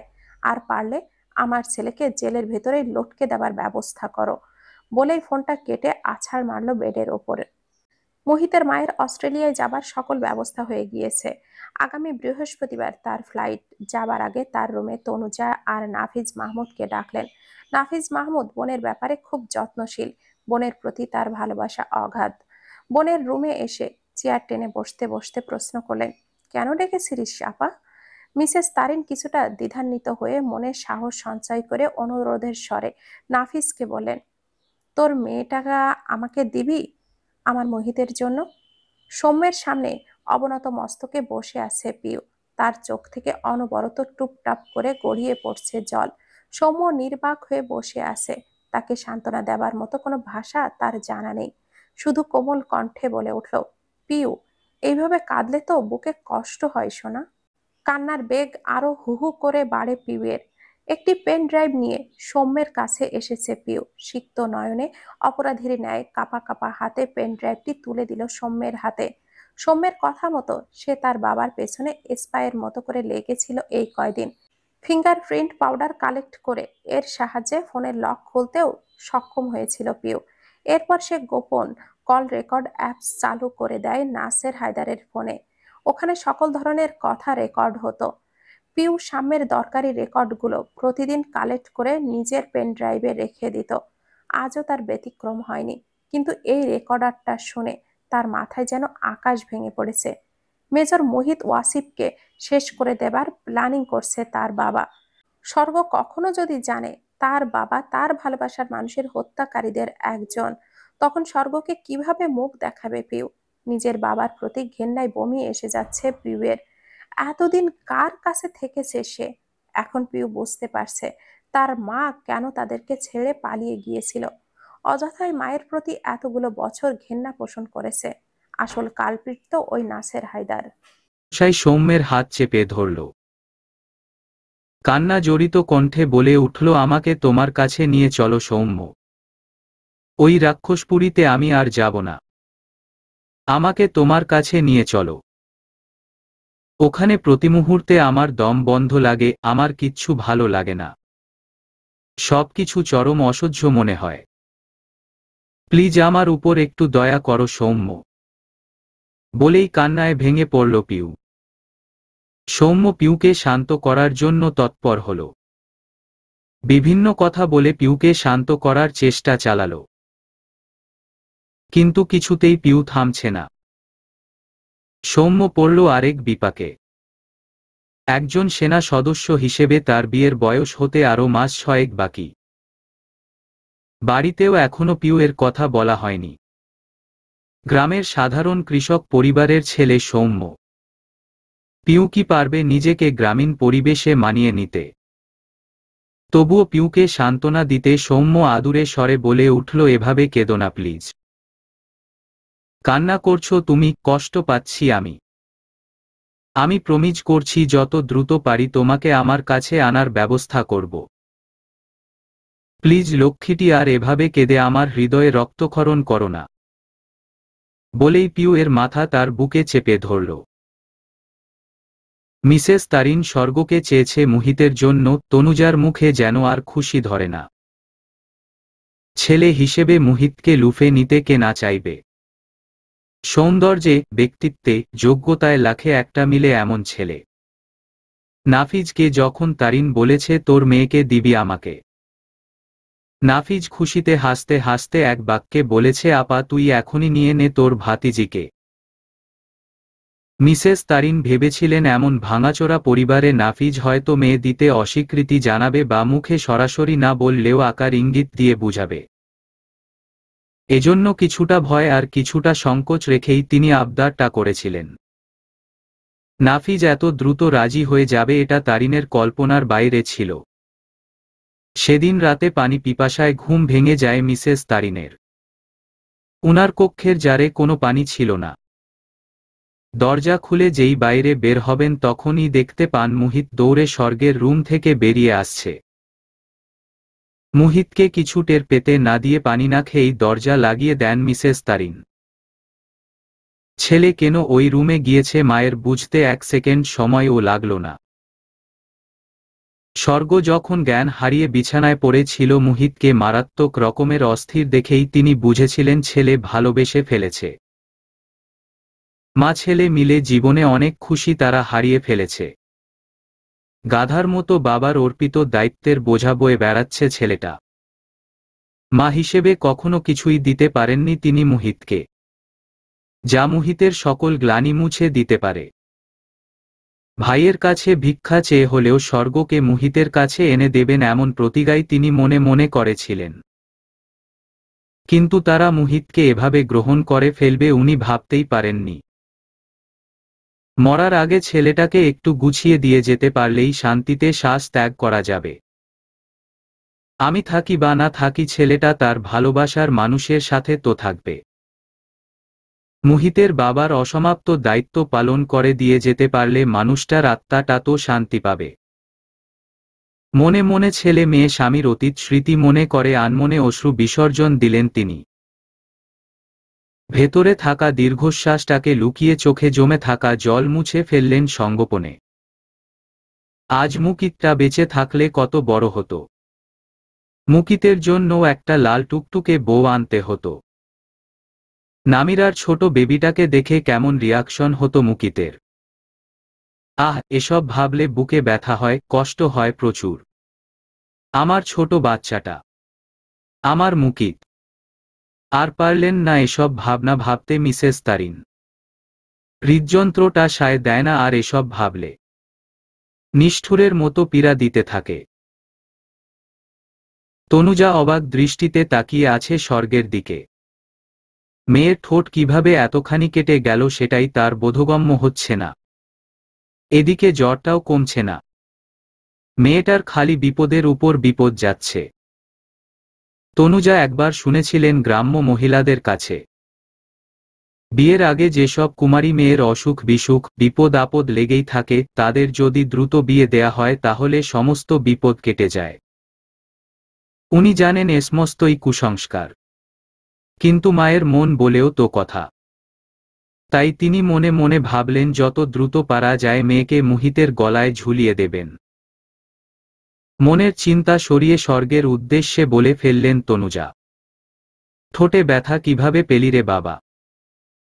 মায়ের কোলে মাথা রেখে গুটিসুটি মেরে শুয়েছিল স্বর্গ। মায়ের এহেন প্রশ্নে ভরকে না গিয়ে সুন্দরভাবে বলে দিল, রাতে জ্বরের ঘোরে ওয়াশরুমে যেতে নিয়েছি অমনি ওয়ালে বাড়ি খেয়েছি মা। চিন্তা করো না, ওয়েন্টমেন্ট লাগালেই ভালো হয়ে যাবে। বলেই মুখ টিপে হেসে উঠতে চাইল কিন্তু ঠোঁটের ঘায়ে টান লাগায় আউচ শব্দ করে উঠল। জুন মাস বছরের সবচেয়ে উত্তপ্ততম মাস। আকাশে ঝকঝকে আকাশী মেঘের ভেলা সাথে আগুনসম সূর্যের তেজ। কোনো ফাঁকফোকর গলিয়ে ধরণীতে বাতাসের আগমন হয় না। ঘরের বাইরে বের হলেই মনে হয় যেন গায়ে ফোস্কা পড়ে গেল। একটু রোদে দাঁড়ালেই পিপাসায় গলা শুকিয়ে কাঠ হয়ে যায়। মুহিতের জলপাই রঙা আর্মি জিপটা নিয়ে মুহিত নাফিজ মাহমুদের বাংলোর সামনে অপেক্ষা করছে। আজ মিসেস তারিনের অস্ট্রেলিয়া যাবার ফ্লাইট। আরও 20 মিনিট আগে মুহিত মাকে তাড়া দিয়ে গাড়িতে উঠে বসে আছে, অথচ তার মায়ের কোনো খবর নেই। গরমে আর সূর্যের তাপে মুহিতের মাথাও গরম হয়ে যাচ্ছে। মেয়ে মানুষের এই এক দোষ। কথার পর্বই শেষ হতে চায় না তাদের। সময় নিয়ে একদম তাদের কোনো মাথা ব্যথা নেই। হাতে থাকা স্মার্ট ওয়াচটা বারবার টাচ করে করে সময় দেখে নিচ্ছে মুহিত। বিরক্তিতে মুখ দিয়ে চ সূচক শব্দ করে জিপ থেকে নেমে দাঁড়াল। তার জানার অনেক আগ্রহ জাগল এত সময় কি করছে উনি ভেতরে। মিসেস তারিন খুশি খুশি মুখ নিয়ে তনুজার হাতে ধরে বিদায় নিচ্ছেন, তনুজা কেঁদে ভাসাচ্ছেন। নাফিজ মাহমুদ বিরক্ত মুখে তাকিয়ে আছেন সহধর্মিণী তনুজার পানে। অযথা কান্নার মানেই বুঝতে পারছেন না তিনি। সকাল থেকে এই মহিলাকে ফ্যাচ ফ্যাচ করে কান্না করতে দেখছেন তিনি। তনুজা কোমল মনের মানুষ, সবাইকে একদম হৃদয়ের মধ্যে খানে বসিয়ে রাখে। তাই বলে এত কান্না করতে হবে? মনের বিরক্তি আর ধরে রাখতে পারলেন না, মুখ দিয়ে উচ্চস্বরে বলে উঠলেন, আপা কি সারা জীবনের জন্য যাচ্ছে নাকি তনুজা? যাচ্ছে তো মাস তিনেকের জন্য। আর তার মেয়ের কাছে যাচ্ছেন, অস্থানে তো যাচ্ছে না। তুমি কান্না বন্ধ করো, না হলে আমি কিন্তু রেগে যাচ্ছি। মিসেস তারিন তনুজার চোখের জল মুছে দিয়ে বললেন, এত কোমল কেন তুমি তনু? আপা কিছুদিন পরই তো ফিরে আসব, মনে কষ্ট নিও না। চোখের জল মুছে তনুজা মিসেস তারিনকে উদ্দেশ্য করে বলে উঠলেন, নিজের যত্ন নিবেন আপা, একদম খাবারে অনীহা করবেন না। ওখানে নামিরা তো বাবুকে নিয়েই ব্যস্ত হয়ে যাবে। আপনাকে আপনার নিজেরই সবকিছু খেয়াল করে চলতে হবে। মিসেস তারিন স্বর্গের কাছে এসে মাথায় হাত বুলিয়ে আদর করে থুতনি ধরে বললেন, ফিরে এসেই তোমাকে আম্মা বানিয়ে আমাদের ঘরে নিয়ে যাব। আজেবাজে চিন্তা একদম করবে না আম্মা। এসে যেন দেখি খেয়ে দেয়ে একদম গুলুমুলু হয়ে গেছো। ঠিক আছে। স্বর্গের মনে হয় মিসেস তারিনকে আল্লাহ মুখে মধু দিয়ে পাঠিয়েছেন এই দুনিয়ায়। না হলে একটা মানুষের কণ্ঠ, কথা বলার ধরন এত মিষ্টি হয় কি করে? মুহিত দরজায় দাঁড়িয়ে সবকিছু পর্যবেক্ষণ করছিল। এরপর রুমে প্রবেশ করে মাকে শুধালো, মেয়ের কাছে যাবার ইচ্ছে নেই? দেখো কটা বাজে। তোমার ফ্লাইটের টাইম হয়ে যাচ্ছে, দ্রুত বের হও। ভাবছো 15 মিনিটের রাস্তা, এজন্য ঢিলেমি করছো? ইমিগ্রেশনে তোমার কাজ আছে মা। তাড়াতাড়ি চলো বলেই মুহিত নাফিজ মাহমুদকে নিয়ে বেরিয়ে গেল। শুনশান একটি জঙ্গল, কোনো মানুষের আনাগোনা নেই। মাঝে মাঝে পাখিদের কিচিরমিচির ডাক শোনা যাচ্ছে। চারপাশে বিশাল উঁচু উঁচু পাহাড়। মুহিত আর স্বর্গ হাত ধরে হাঁটতে হাঁটতে একটি পাহাড়ের চূড়ায় এসে পৌঁছাল। হঠাৎই পাহাড়ের চূড়া থেকে মুহিতকে কেউ ধাক্কা দিয়ে খাদে ফেলে দিল। স্বর্গ দাঁড়িয়ে দাঁড়িয়ে দেখছে, কিন্তু নড়ার শক্তি পাচ্ছে না। মনে হচ্ছে কেউ তাকে চেপে ধরে আছে। গলা দিয়ে আওয়াজও বের হচ্ছে না। মুহিতকে ধাক্কা দিয়ে খাদে ফেলে লোকটি ভয়ঙ্কর ভাবে হো হো শব্দ তুলে হেসে যাচ্ছে। স্বর্গ কোনো কথাও বলতে পারছে না, কারো কাছে সাহায্যও চাইতে পারছে না। শুধু ফুপিয়ে ফুপিয়ে কেঁদেই যাচ্ছে। অনেক কষ্টে গলায় শক্তি সঞ্চয় করে স্বর্গ চিল্লিয়ে উঠল, মুহিত! নিমিষেই ঘুম ছুটে গেল স্বর্গের, সে এখনো কাঁদছে। শরীর ঘামে ভিজে একাকার। এসির পাওয়ার 19। তবুও গরমে পিপাসায় তার গলা শুকিয়ে মরুভূমির ন্যায় হয়ে উঠল। ভয় বুক দুরু দুরু করে কাঁপছে। ঘড়িতে সময় দেখে নিল 1:30 বাজে। কোনো কিছু চিন্তা না করেই মুহিতের রুমের উদ্দেশ্যে হাঁটা। মুহিত ল্যাপটপে নিজের যাবতীয় কাজকর্ম গুছিয়ে বিছানা থেকে উঠে দাঁড়াল। ভোর হতেই তাকে সিলেট যেতে হবে। সেখানে 3 দিনের জন্য থাকতে হবে। মুহিতের সাথে মেজর আদ্রিয়ান আভিয়াজ ও 2 জন ক্যাপ্টেন যাবে। সৌম্য যেতে পারবে না, সে ছুটিতে আছে। তাদের কাছে গোপন সূত্রে খবর এসেছে সিলেট বর্ডার থেকে পাথরের গাড়িতে করে বিভিন্ন ড্রাগস বাইরের দেশ থেকে ঢাকায় সাপ্লাই দেয়া হচ্ছে। মুহিত জানে এটি কার কাজ। এজন্য প্রমাণ জোগাড় করতে নিজেই যাবে সে। যেভাবেই হোক, যে কোনো প্রকারে আশরাফ চৌধুরী সম্পর্কে সকল তথ্যই মুহিত বের করে আনবে। তাকে যদি পাতালেও যেতে হয়, সেখানেও সে যেতে প্রস্তুত। সবকিছু গুছিয়ে কেবলই মুহিত গায়ের টি-শার্টটা খুলে হ্যাঙ্গারে ঝুলাবে। এমন সময়ে স্বর্গ এসে পিছন থেকে মুহিতকে ঝাপটে ধরে ফুঁপিয়ে উঠে। এত রাতে স্বর্গের উদ্ভ্রান্তের ন্যায় কান্নায় ভয় পেয়ে যায় মুহিত।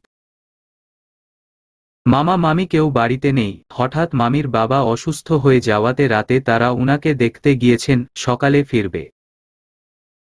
স্বর্গ অসুস্থ বলে তাকে রেখে গিয়েছে। এখন যদি স্বর্গের অসুস্থতা বাড়ে, মুহিত একা কিভাবে সামলাবে? সমস্ত চিন্তা বাদ দিয়ে স্বর্গকে সামনে এনে বিছানায় বসালো মুহিত। বিচলিত হয়ে জানতে চাইল, পেট ব্যথা হচ্ছে বাবু? কোথায় কষ্ট হচ্ছে আমাকে বলো, এক্ষুনি সব ঠিক করে দিচ্ছি। প্লিজ জান, এভাবে কেদোনা, সহ্য করতে কষ্ট হয়। মুহিতের আদর যুক্ত কথায় কিছুটা ফুপানো কমল স্বর্গের। মুহিত স্বর্গের চোখের জল মুছিয়ে দিয়ে হাঁটু মুড়ে ফ্লোরে বসে স্বর্গকে জড়িয়ে ধরে পিঠে হাত বুলাতে বুলাতে জানতে চাইল, কি হয়েছে পাখি? হসপিটাল নিয়ে যাব। অনেক খারাপ লাগছে। স্বর্গ মুহিতের ঘাড়ে থুতনি রেখে ফুপাতে ফুপাতে বলল, আমি তোমাকে নিয়ে বাজে স্বপ্ন দেখেছি। কেউ তোমাকে ধাক্কা দিয়ে পাহাড় থেকে ফেলে দিয়েছে। জানো, আমি না তোমাকে কোথাও আর খুঁজে পাইনি। বলেই মুহিতকে শক্ত করে জড়িয়ে ধরে জোরে কেঁদে উঠল স্বর্গ। জানো আমার কত কষ্ট হচ্ছিল। তোমাকে হারালে আমি কিভাবে বাঁচব মুহিত? স্বর্গের স্বপ্নের কথা শুনে মুহিত স্বাভাবিক হল। স্বর্গকে নিয়ে যেই ভয় পাচ্ছিল সেটা কেটে গেল। স্বর্গকে ছাড়িয়ে ফ্লোর থেকে উঠে স্বর্গের পাশে বিছানায় বসল। স্বর্গের একটা হাত মুহিতের কোলে রেখে আরেকটা হাত বুকে জড়িয়ে মুহিত বলে উঠল, তুমি বাজে স্বপ্ন দেখেছ। অসুস্থ হলে মানুষ এমন ভিত্তিহীন স্বপ্ন দেখে। এই দেখো, আমি সুস্থ সবল ভাবে তোমার সামনে বসে আছি। তোমার কাছ থেকে আমাকে দূরে সরায় কার সাধ্যি? কেউ কিছু করতে এলে তুমি তাকে ক্রসফায়ার করে দিও, আমি অনুমতি দিলাম। বলেই মুহিত স্বর্গের জড়িয়ে রাখা হাতে চুমু খেল। আমার কিচ্ছু হবে না লক্ষ্মীটি। আমি যেখানেই যাই করি না কেন, সমুদ্রের নিচেও যদি যাই তোমার জন্য ফিরে আসবো। হ্যাপি। স্বর্গ মুহিতের চোখের দিকে তাকিয়ে ঠোঁট ভেঙে বলল, সত্যি বলো? স্বর্গের কিউট ফেসটি দেখে মুহিত হেসে ফেলল এবং পর পর 3 বার ঠোঁটে চুমু একে বলল, 1 সত্যি, 2 সত্যি, 3 সত্যি। স্বর্গ বাচ্চাদের মতো করে বলে উঠল, আমি তোমার সাথে ঘুমাবো, আমার ভয় লাগছে। মুহিত কিছুক্ষণ মৌন রইল। এরপর স্বর্গকে বুকে টেনে নিয়ে বলল, একজন ছেলে আর একজন মেয়ে বিয়ের আগে এক বিছানায় ঘুমুলে দুর্ঘটনা হয়ে যাবে রে পাগলি। আমি চাই না আমার জন্য তোমার কোনো ক্ষতি হোক। স্বর্গের চুলে বিলি কাটতে কাটতে মুহিত বলল, কি বলেছি বুঝতে পেরেছেন ম্যাডাম? না, বুঝিনি। স্বর্গ নাছোড়বান্দা, সে এই রুমেই ঘুমাবে। অগত্যা না পারতে মুহিত রাজি হল। মুহিত নিজের কাঁথা বালিশ নিয়ে ফ্লোরে বিছানা করতে নিলেই সেখানে স্বর্গ বাধা প্রদান করে বলে উঠল, তোমার বুকে ঘুমুতে চাই মুহিত, তোমার বিছানায় নয়। বাঁকা হাসল মুহিত। মেয়েটা তাকে ভালোই কাবু করতে জানে। এমন জীবন সঙ্গী হলেই তো বিবাহিত জীবন মধুর হবে। মুহিত স্বর্গের দিকে তাকিয়ে বলল, তোমার সাথে শোব, কিন্তু শর্ত আছে। উৎসুক হয়ে জানতে চাইল স্বর্গ। কি শর্ত? রুমের লাইট অন থাকবে, ঠিক আছে। বাধ্য মেয়ের মতো স্বর্গ রাজি হল। ঘড়ির কাঁটা 3টের ঘরে। হঠাৎই গুড়গুড় শব্দে মেঘ ডেকে ঝুম বরাবর বৃষ্টি শুরু হল। পরিবেশ নিস্তব্ধ, কারো কোনো সাড়াশব্দ নেই। এই দুতলা বাড়িটিতে প্রাপ্ত বয়স্ক 2জন নরনারী ছাড়া আর কোনো প্রাণী নেই। মানবী কারোর চোখের পাতাতেই ঘুম ধরা দিচ্ছে না। দুজন দুজনের হৃদস্পন্দন শুনতে পাচ্ছে। মুহিত অস্থির হয়ে যাচ্ছে বারবার। ভেতর থেকে নিজের পুরুষ সত্তা বারবার নিজের পুরুষত্ব জাহির করতে চাইছে। মুহিত তাকে শিকল পরিয়ে বেঁধে রেখেছে। অষ্টেপিষ্টে স্বর্গ দখল করেছে মুহিতের বুক, পা, হাত। মুহিতের মাথা খালি খালি লাগছে, ভো ভো শব্দ হচ্ছে। মনে হচ্ছে গায়ে কেউ কেরোসিন ঢেলে দিয়েছে। স্বর্গের লজ্জাজনক চোখের চাউনি, বারবার ঠোঁট কামড়ে ধরা, এলোমেলো চুল, ওয়েস্টার্ন স্লিপিং ড্রেস, সবকিছু মুহিতকে কন্ট্রোল লেস করে দিচ্ছে। হঠাৎই মুহিত স্বর্গকে নিচে ফেলে স্বর্গের উপরে উঠে গেল। স্লিপিং শার্টের কলার সরিয়ে স্বর্গের কাঁধে কামড়ে ধরল। স্বর্গ ব্যথায় ককিয়ে উঠল। হুঁশে ফিরল মুহিত। কামড়ের জায়গা থেকে মুখ সরিয়ে দেখতে পেল ক্ষত থেকে ব্লাড বের হচ্ছে। স্বর্গের চোখে টলমলে জল। নিজেকে অপরাধী মনে হল মুহিতের। কিভাবে পারল নিজের কলিজায় কামড় বসাতে? রাগের চোটে ওয়ালে জোরছে ঘুষি বসিয়ে দিল। কেন সে নিজের কন্ট্রোল ধরে রাখতে পারছে না? কয়েকটা ঘুষি মারতেই হাত ফেটে বেরিয়ে এলো রক্ত। স্বর্গ দৌড়ে এসে মুহিতকে জড়িয়ে ধরল। প্লিজ থামো। আমার ব্যথা লাগেনি। নিজেকে কষ্ট দিও না প্লিজ। চলো, হাতে ব্যান্ডেজ করবে বলে মুহিতকে ছেড়ে দিয়ে নিজের রুমে দৌড়ে চলে গেল ফার্স্ট এইড বক্স আনতে।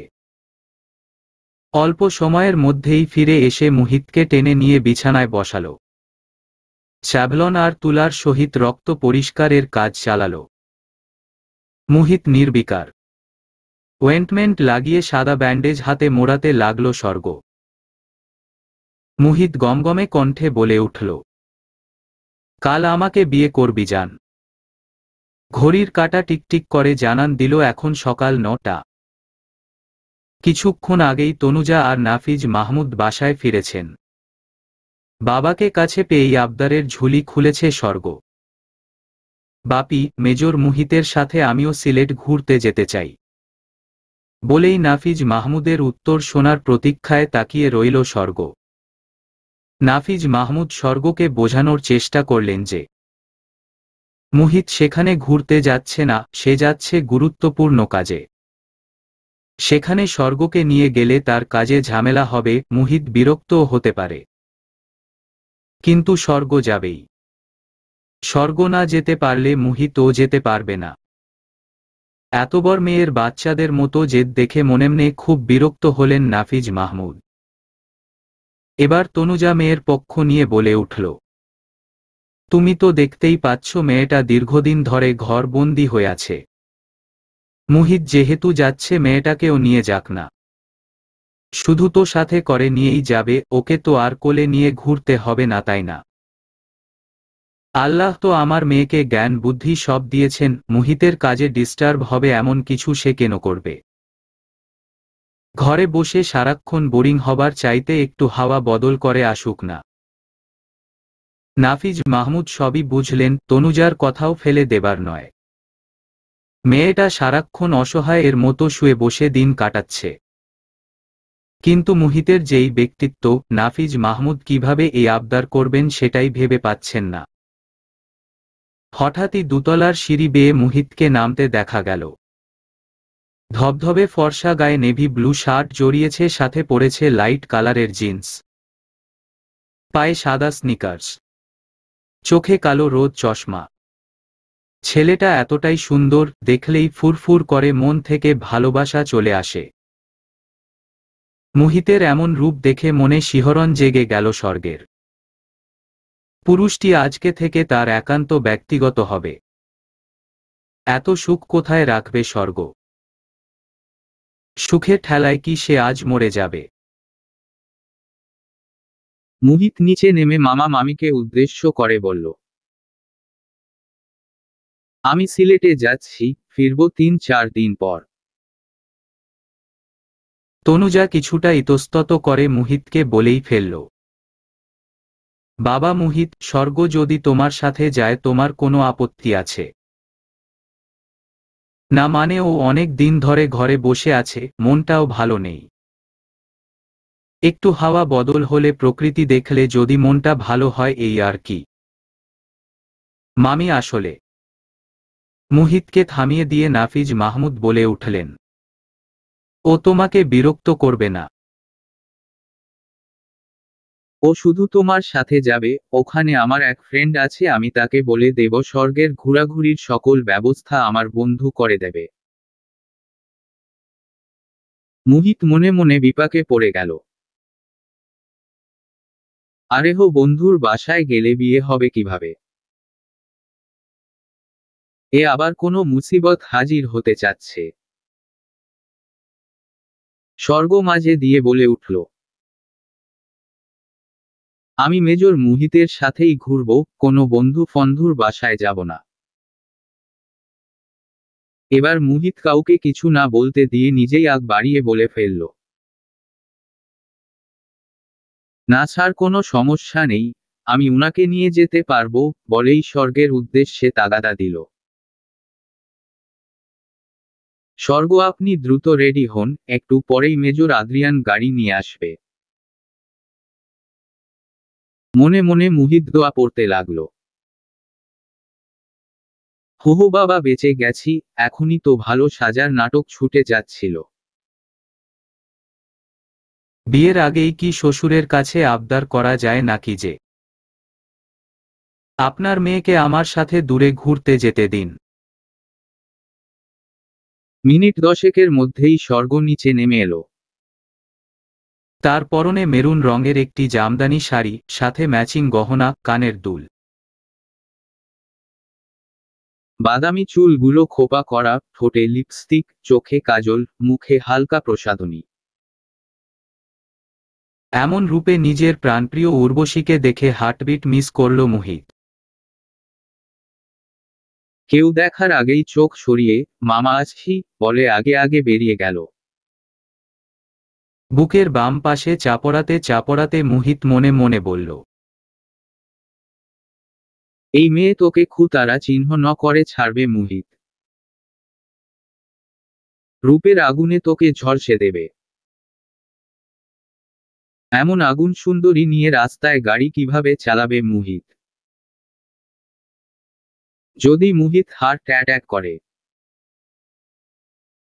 হঠাৎই স্বর্গের গলার আওয়াজ পাওয়া গেল,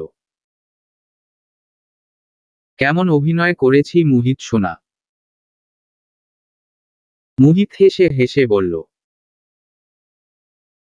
খুব ভালো হয়েছে, খুব খুশি হয়েছি, 10-এ 10।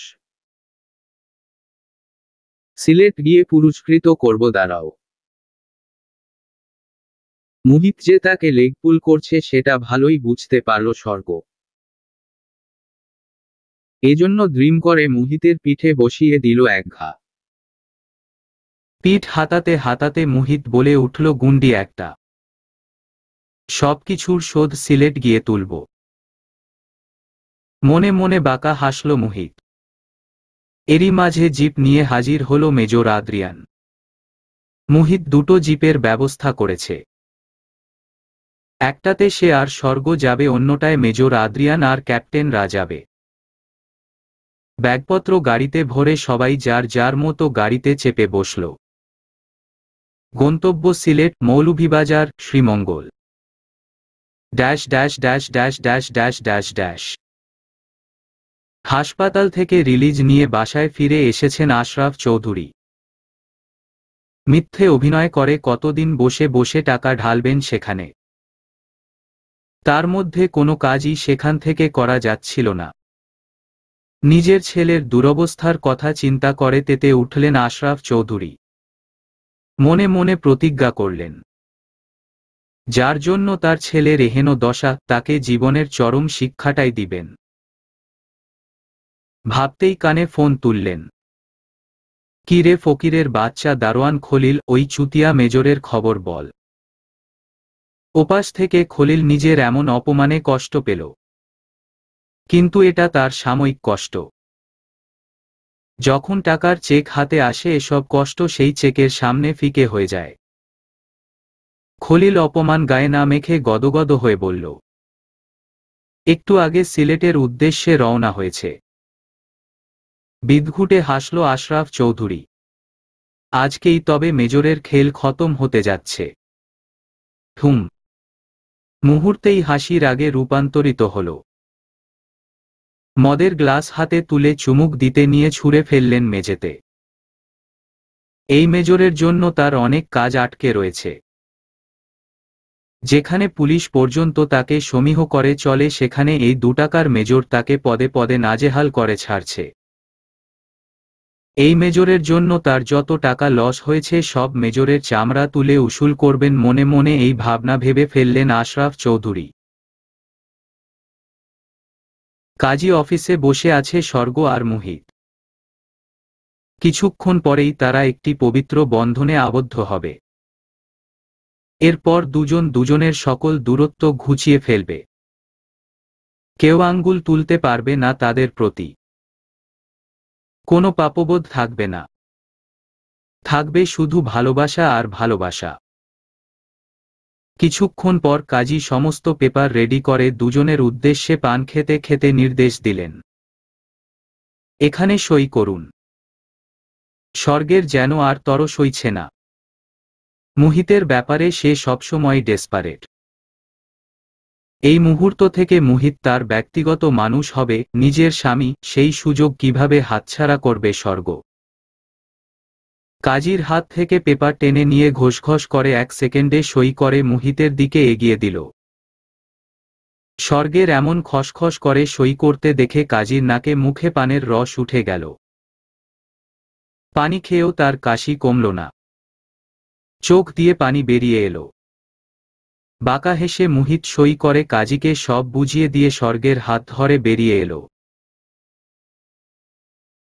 মনে মনে কাজী স্বর্গকে বেশরম খেতাবে ভূষিত করল। এখানে 3 দিনের জন্য এসেছে মুহিত। স্বর্গ যদি আরও থাকতে চায় তবে মুহিত একদিন ছুটি বাড়াতে পারবে। এখানে প্রতিটা সেকেন্ড খুব গুরুত্বপূর্ণ। যেই কাজে মুহিত এসেছে সেটা করেই তাকে ব্যাক করতে হবে। এখন স্বর্গকে হোটেলে পৌঁছে দিয়ে মুহিত কাজে বের হবে। কখন ফিরবে সে জানে না। বাকি 2 ক্যাপ্টেন মেজর আদ্রিয়ানকে নিয়ে জঙ্গল কটেজে উঠেছে মুহিত। নিউলি ম্যারেড প্লাস স্বর্গের কমফোর্টের জন্য সে গ্র্যান্ড সুলতান এ উঠেছে। হোটেলে ঢুকতেই তাদের ওয়েলকাম ড্রিঙ্কস দিয়ে ওয়েলকাম করা হলো। এই হোটেলটা বড় রিসোর্টের মতো, ভেতরে সকল ব্যবস্থাই আছে। সুইমিং পুল, গল্ফ খেলার মাঠ, কিডস জোন, জিম সেন্টার, বাহারি ফুলের গাছ, বিশাল বড় বড় নারিকেল গাছ, সাথে পাহাড় কেটে সিঁড়ি করা রাস্তা। সবকিছু এক নিমিষেই স্বর্গকে মুগ্ধ করে ফেলল। কিন্তু লম্বা জার্নির জন্য স্বর্গকে মুহিত জোর করে ধরে রুমে নিয়ে গেল। ধবধবে সাদা বিছানায় গোলাপের পাপড়ি ছিটানো, আর মাঝখানে গোলাপের পাপড়ি দিয়ে একটা লাভ বানানো, লাল গোলাপের স্টিক রাখা ফ্লাওয়ার ভাসে। আলফাব্যাটস বেলুন দিয়ে লিখা লাভ ইউ স্বর্গ। সবকিছুই স্বর্গের মন ছুঁয়ে গেল। ভালো লাগায়, ভালোবাসায় মুহিতকে জড়িয়ে ধরল স্বর্গ। মুহিত স্বর্গের মাথায় হাত বুলিয়ে দ্রুত ফ্রেশ হতে তাড়া দিল। স্বর্গ ফ্রেশ হয়ে এলে মুহিতও ফ্রেশ হতে চলে যায়। ফিরে আসে মিনিট 10 পর।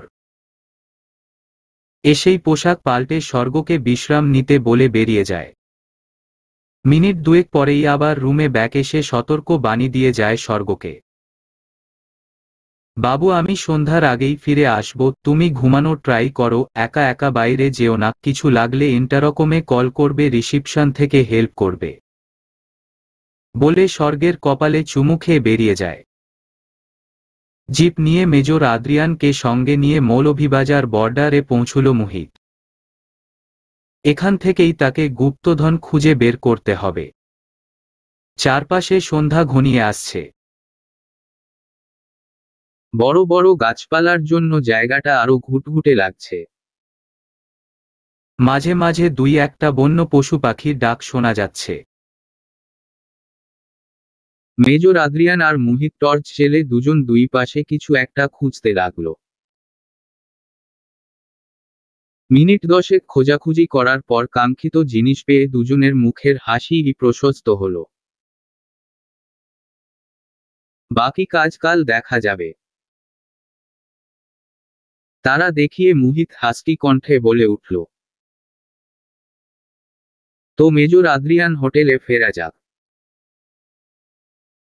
সিউর মেজর মুহিত ও আসিফ, লেটস গো। ভরাট বৃত্ত ভরাট বৃত্ত ভরাট বৃত্ত ভরাট বৃত্ত। আজকের রাতটা মুহিত আর স্বর্গের জন্য একটা স্পেশাল রাত হতে যাচ্ছে। মুহিতকে স্বর্গ নিজের সব দিক থেকে হ্যাপি করে দেবে আজ। ইন্টারকমে কল করে স্বর্গ রুমটাকে সাজানোর প্ল্যানিং করলো। সাথে নিজেকেও মুহিতের জন্য তৈরি করল। প্রচুর গাছপালা, পাহাড় আর মেঘালয় পর্বতের প্রভাবে প্রায় বৃষ্টি হয় মৌলভীবাজারে। আজকের আবহাওয়াটা খুব সুন্দর। মুষলধারে বৃষ্টি হচ্ছে, সাথে ঠান্ডা বাতাস।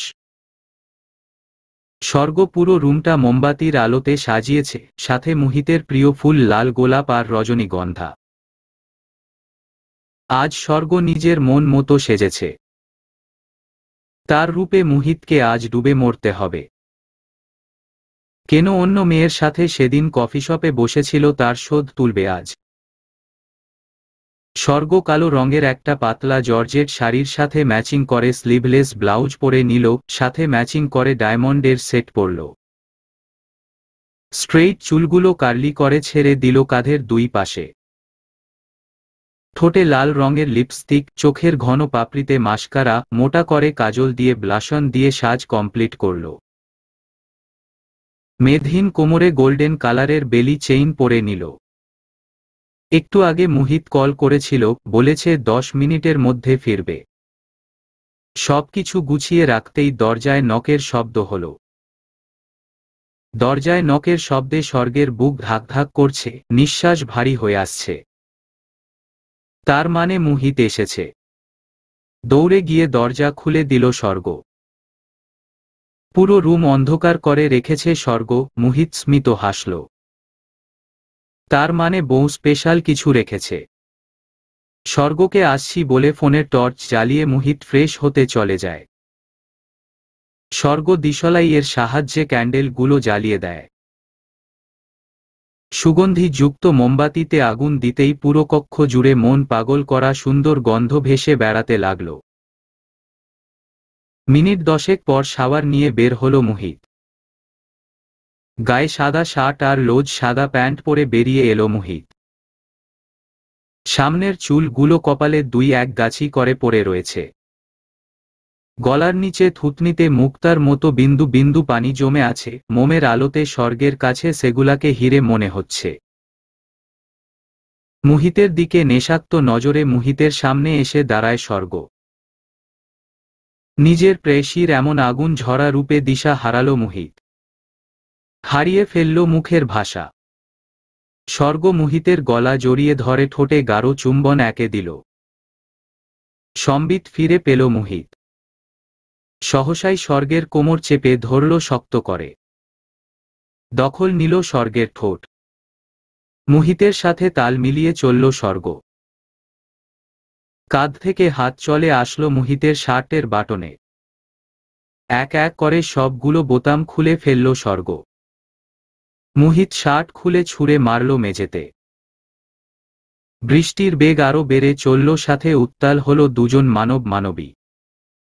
স্বর্গকে এক ঝটকায় কোলে তুলে ফেলল মুহিত, শুইয়ে দিল নরম ফুলের বিছানায়। ঝাঁপিয়ে পড়ল মুহিত স্বর্গের উপরে। আজ কোনো বাধা নেই, কোনো পাপবোধ নেই। আজ তারা পবিত্র বন্ধনে আবদ্ধ, স্বামী স্ত্রী। স্বর্গের গলার ভাঁজে মুখ গুজে দিল মুহিত, ছোট ছোট চুম্বনে ভরিয়ে দিল গলা। মুহিতের উষ্ণ স্পর্শে কেঁপে উঠছে স্বর্গ। নিজের কন্ট্রোল হারালো মুহিত, হাতের বিচরণ হলো অবাধ্য। স্বর্গের বক্ষে মুখ গুজে দিল মুহিত, আস্তে আস্তে চলে এলো নাভিরন্ধ্রের কাছে। উত্তপ্ত চুমু দিল মেদহীন কোমরে। সাথে পেটে, কাঁধে, বক্ষে, পিঠে অসংখ্য লাভ বাইটস। স্বর্গ নিজেকে আর কন্ট্রোল করতে পারল না। চরম আকুতি নিয়ে মাদকতার সুরে মুহিতকে আহ্বান জানালো স্বর্গকে সুখে ভাসাতে। মুহিত বাধ্য দাসের ন্যায় আজ্ঞা পালনে সায় দিল। প্রথমবারের চেষ্টায় ককিয়ে উঠল স্বর্গ। মুহিত স্বর্গের দিকে আহত দৃষ্টি দিয়ে সরে আসতে চাইল। জড়িয়ে ধরল স্বর্গ। ভেসে গেল সুখের রাজ্যে, স্বর্গের চোখ থেকে গড়িয়ে পড়ল জল। সেই জল শুষে নিল মুহিত। আদিম খেলায় মত্ত হল দুজন নরনারী। ভোরের আলো ফুটতেই ঘুম ভেঙে গেল মুহিতের। নিজের বাহুডোরে স্বর্গের নিষ্পাপ মুখমণ্ডল দেখে মনে সুখের হাওয়া দোলা দিল। স্বর্গের নগ্ন পিঠ দেখে আঁতকে উঠল মুহিত। সারা পিঠে লালচে জখমের দাগ। নিজের অজান্তেই কষ্ট দিয়ে ফেলেছে স্বর্গকে। মুহিতের বুক থেকে সরিয়ে স্বর্গকে বালিশে শুইয়ে দিয়ে শাওয়ার নিতে চলে গেল মুহিত। পানির ছোঁয়া লাগা মাত্রই সারা শরীর জ্বলে উঠল মুহিতের। কষ্টের বদলে সুখ অনুভূতি হল মুহিতের। প্রশস্ত হাসল মুহিত। মেয়েটা তাকে যেই সুখ গত রাতে দিয়েছে, এই সুখ কি মুহিত তার এই ৩০ বছরের জীবনে কোনো দিন পেয়েছে? মুহিত শাওয়ার নিয়ে এসে স্বর্গকে ডেকে তুলল, গোসল করে দ্রুত রেডি হতে বলল স্বর্গকে, আজ ঘুরতে নিয়ে যাবে। কিন্তু স্বর্গ চোখ মেলে তাকাতেই পারছে না। এক রাতেই কেমন চেহারা মলিন হয়ে গেছে। মুহিতের অনেক মায়া হলো স্বর্গের জন্য। স্বর্গ বহু কষ্টে উঠতে নিলে ব্যথায় আবার শুয়ে পড়ে। বিচলিত হয়ে মুহিত স্বর্গের গায়ের ব্ল্যাঙ্কেট টান দিতেই মুখে আধার নেমে আসে। পুরো শরীর লালচে জখমে ভরে আছে। স্বর্গকে জড়িয়ে ধরে সরি বলল মুহিত। এক্ষুনি মেডিসিন এনে দিচ্ছি, যান, খেলেই ব্যথা কমে যাবে। স্বর্গের কপালে চুমু দিয়ে মুহিত আবার স্বর্গকে শুইয়ে দিল। রুমের অবস্থা এমন হয়ে আছে যেন ঝড়, টর্নেডো, সাইক্লোন সবকিছু এই রুমের উপর দিয়েই বয়ে গেছে।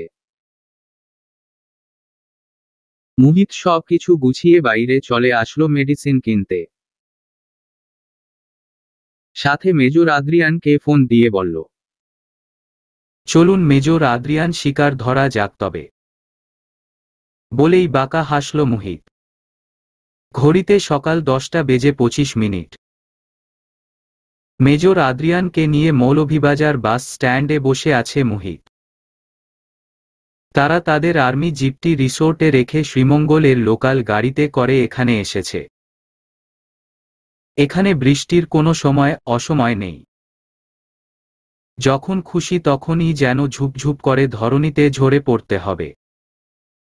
বৃষ্টির কারণে মুহিতরা তাদের কাজে আগাতে পারছে না। আজকের দিনটা তাদের জন্য সোনার ডিম পাড়া হাঁসের মতো। মুহিত গোপন সূত্রে খবর পেয়েছে আজকে ড্রাগ সাপ্লাই হবে। শকুনের মতো দৃষ্টি তাক করে আছে মুহিত আর আদ্রিয়ান। হঠাৎই তারা একটি খালি ট্রাক দেখতে পায় যা বর্ডারের দিকে যাচ্ছে। মুহিত আর আদ্রিয়ান দৌড়ে চলন্ত ট্রাকটিতে ঝাঁপিয়ে উঠে পড়ে। ট্রাকের স্পিড কম থাকায় কোনো প্রকার ঝুঁকি স্পর্শ করেনি তাদের। বৃষ্টিতে ভিজে দুজনের অবস্থাই জবথুবু। বর্ডারে আসার আগেই ট্রাক ড্রাইভার তাদের উদ্দেশ্যে বিড়ি ফুঁকতে ফুঁকতে কেটকেটে কণ্ঠে বলে উঠে, নামুইন, এই গাড়ি বর্ডার যাইতো না। ড্রাইভারের কথায় আধার নেমে আসে মুহিত আর আদ্রিয়ানের মুখে। তারা দ্রুত নেমে পড়ে ট্রাক ড্রাইভারকে ধন্যবাদ জানায়। ড্রাইভার তাদের নামিয়ে দিয়ে অন্য পথ ধরে। যতটুকু পথ আছে দৌড়ে গেলে 30 মিনিটের মতো সময় লাগবে। মেজর অদ্রিয়ানের দিকে তাকিয়ে মুহিত চোখ টিপ দিয়ে ফিচেল হেসে বলে উঠে, তো একটা রেস হয়ে যাক মেজর আদ্রিয়ান আভিয়াজ। বলেই একটা ভ্রু উঁচু করে গুনতে লাগল, রেডি, স্টেডি, গো। দুজন মেজর সমান তালে গাছ মানুষ পাহাড় ছাপিয়ে দৌড়ে যাচ্ছে, কিন্তু কেউ তাদের আসল পরিচয় জানে না, জানতে চায়ও না। আদিবাসীদের মেজরের পরিচয় দিয়েই বাকি কাজ। দৌড়াতে দৌড়াতে দুজনেই তাদের লক্ষ্যে এসে উপস্থিত হয়। এরপর হাঁটুতে ভর দিয়ে হাঁপাতে হাঁপাতে মেজর আদ্রিয়ান ভেজা ঘাসের উপর শুয়ে পড়ে। আশেপাশে কোনো মানুষ পরিলক্ষিত হচ্ছে না। যতদূর চোখ যায় বড় বড় গাছ, ঝোপঝাড় আর কাটা তারের বেড়া। চারপাশে আরেকবার ভালো করে চোখ বুলিয়ে নিয়ে সুযোগ বুঝে ঝোপের আড়ালে লুকিয়ে যায় মুহিত আর আদ্রিয়ান। যেভাবেই হোক ড্রাগস ভর্তি ট্রাকে তাদের উঠে যেতে হবে এবং সেই ড্রাইভারকে কবজা করে বর্ডার গার্ডের ক্যাম্প পর্যন্ত নিয়ে যেতে পারলেই কাজ অর্ধেক হয়ে যাবে। 3 ঘন্টা ধরে ওত পেতে বসে আছে মেজর আদ্রিয়ান আর মুহিত, এখনো সন্দেহজনক কিছুই চোখে পড়ছে না। ঝোপের ভেতর মশার কামড়ে অতিষ্ঠ মেজর আদ্রিয়ান। তার কাছে মনে হচ্ছে সে এই মুহূর্তে উগান্ডা বর্ডার পাহারা দিচ্ছে। দিনের আলো ফুরিয়ে সন্ধ্যা নেমে আসছে, বিশ্রী শব্দে বন্য পশুগুলো ডেকে যাচ্ছে। দুজন মানুষ অজানা পরিবেশে ঝোপের মধ্যে স্যাঁতস্যাঁতে মাটিতে বসে আছে, সাপ খোপ ও তো কামড়াতে পারে।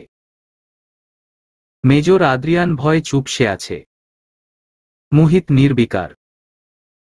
জঙ্গল পুরোটাই যখন ঘন কালো অন্ধকারে ছেয়ে গেল তখনই একটি ট্রাক কোথা থেকে যেন কাঁটাতারের বেড়ার কাছে এলো। মুহিতরা সেদিন 2 পাশে বেড়ার তার কাটা দেখেই বুঝতে পেরেছে কাজ এই পথেই হয়। শুধু তাই নয়, সেখানে একটি গোপন সুড়ঙ্গ ও তারা আবিষ্কার করেছে যা দিনের বেলায় লতাপাতা দিয়ে ঢাকা থাকে।